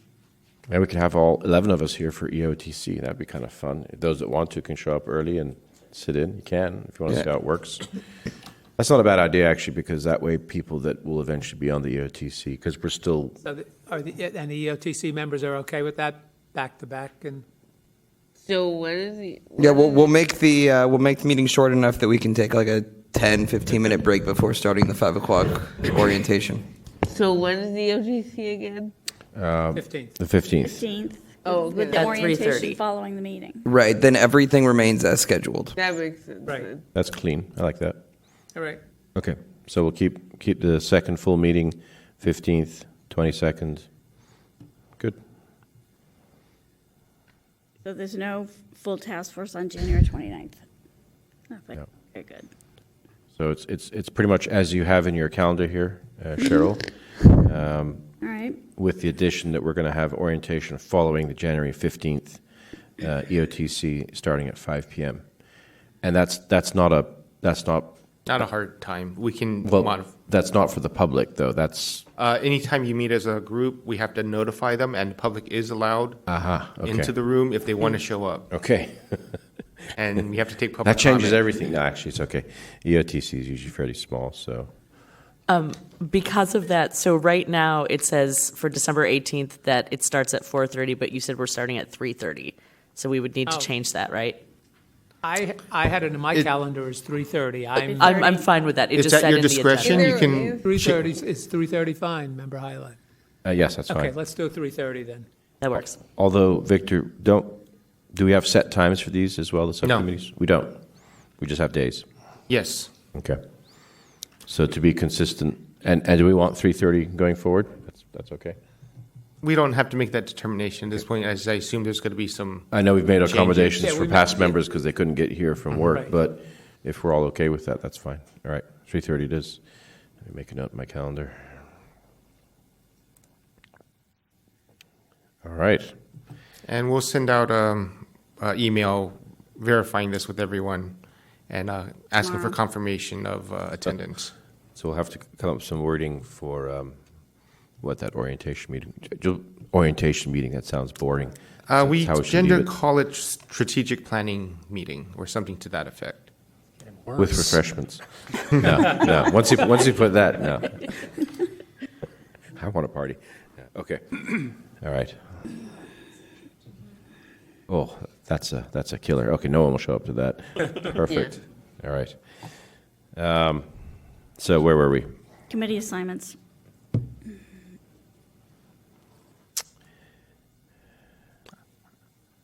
I assume that Chair Wolf has been contacting the members to look into preferences and, I don't believe we're ready to work on assignments yet. I was going to continue the rest of that item. I was just pulling out the retreat and orientation, but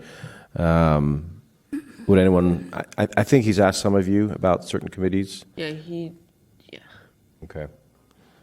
That'd be an excellent topic for the orientation Exactly. meeting. Careful how much you drink. And in addition to that, if anybody has topics they want to add to the orientation, it would be appreciated because we should, as much as possible, list what we're going to talk about on our agenda. Okay. So send those to Cheryl, to Bruce through Cheryl. Are we going to take action on anything there? I always put discussion and possible action on any agenda item just in case we want to do something. How about discussion and inaction? No? Can I do that? All right. Can we have committee assignments on the agenda then, for sure? Yeah, that'd be good. Yeah. So And, For the meeting next schedule. full task force hearing? No, this is or for the orientation? Yeah, the January So- 15th orientation. That's a good idea. If Chair Wolf was wanting to discuss issues that we've had discussions about but haven't come to decisions on,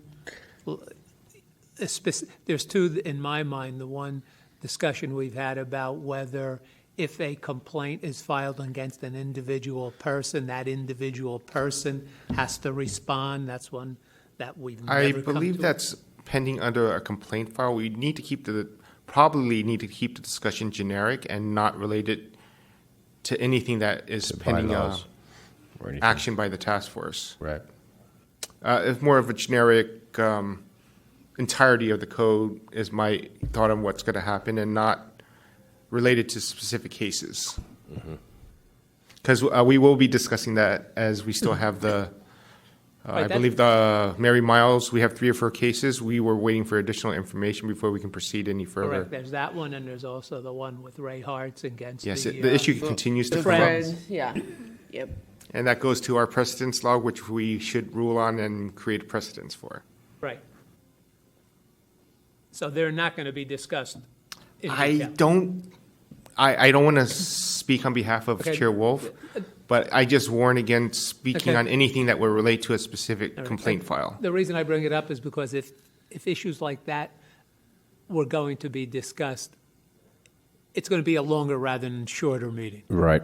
Yeah. I think we keep it generic and short and not get into too much, bylaw stuff, because then we'll be in trouble for not having agendized those things.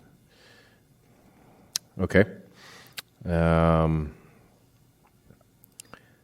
So I'm going to make a motion to continue the rest of this item. Second? Second. You can take that by acclamation. Next item, please. Item number 11, staff report, complaints and communications. I think you all have a copy of this. We've already discussed tentative hearing schedule. Item number 2 is petitions, complaints submitted, and hearing files created. We had about 11 new cases, a couple of which have already been withdrawn.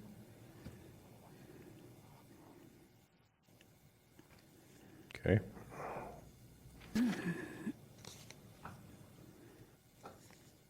So what's our total load? 64. We have 68 pending, but out of those 68, 33 of them are from known Trabeau files. Okay. I'm sorry, what did you say? From Known? Are there unknown? No. I guess we wouldn't. no, There have been some allegations of use of alternate names. I see. Definitely. From known parties, is that what you're saying? It's like M. Zuckerberg, possibly?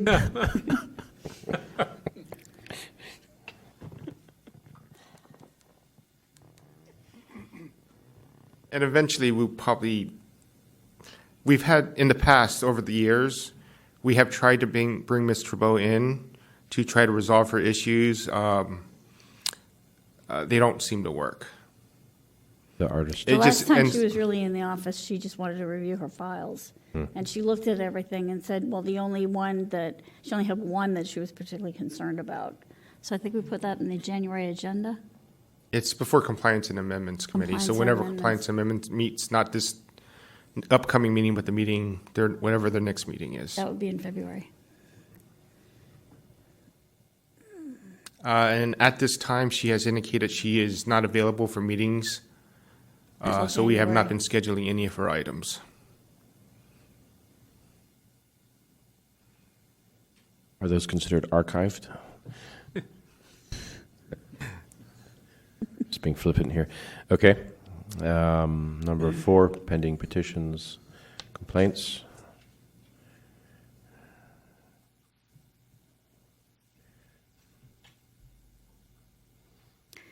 Yeah, the first bullet point, 17028, was the one that she felt was most important to her, Ann Trabeau. Okay. All right. Item 5. Pending Number 5. issues. Item 5 is just some of our long-standing issues, one of which is one that Member Canado discussed. We're awaiting additional information before we reschedule, as there was heavy discussion regarding these matters. I believe Hartz was discussing one of his today. Yes, he was.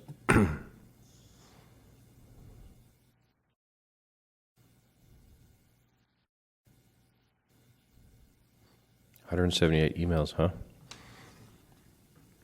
Pardon me? There are I'm additional looking at files that number 7. have been referred out pending requests for additional information.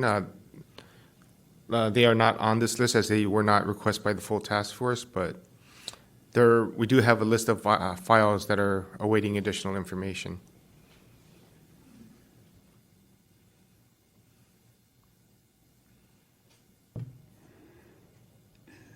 And, not to jinx it, but it looks like our total number of complaints this year is significantly lower than last year.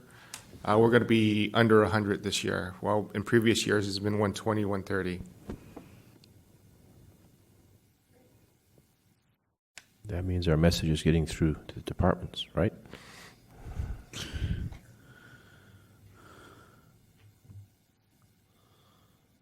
I like to be positive about these things. I believe that completes the report. Thank you. Thank you both.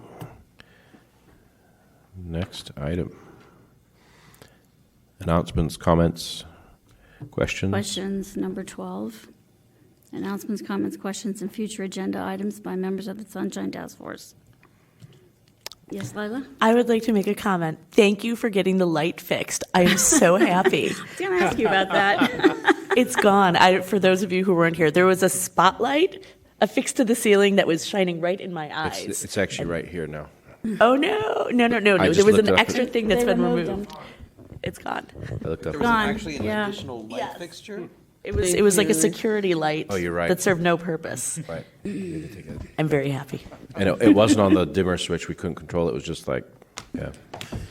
Good. Anybody else? That's what we said. That's what we said.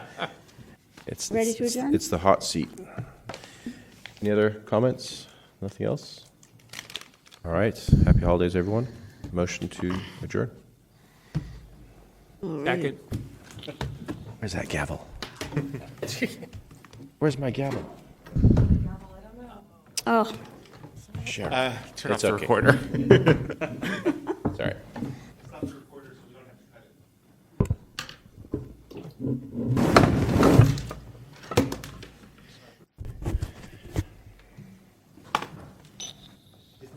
Aren't running. they aren't. I'll hit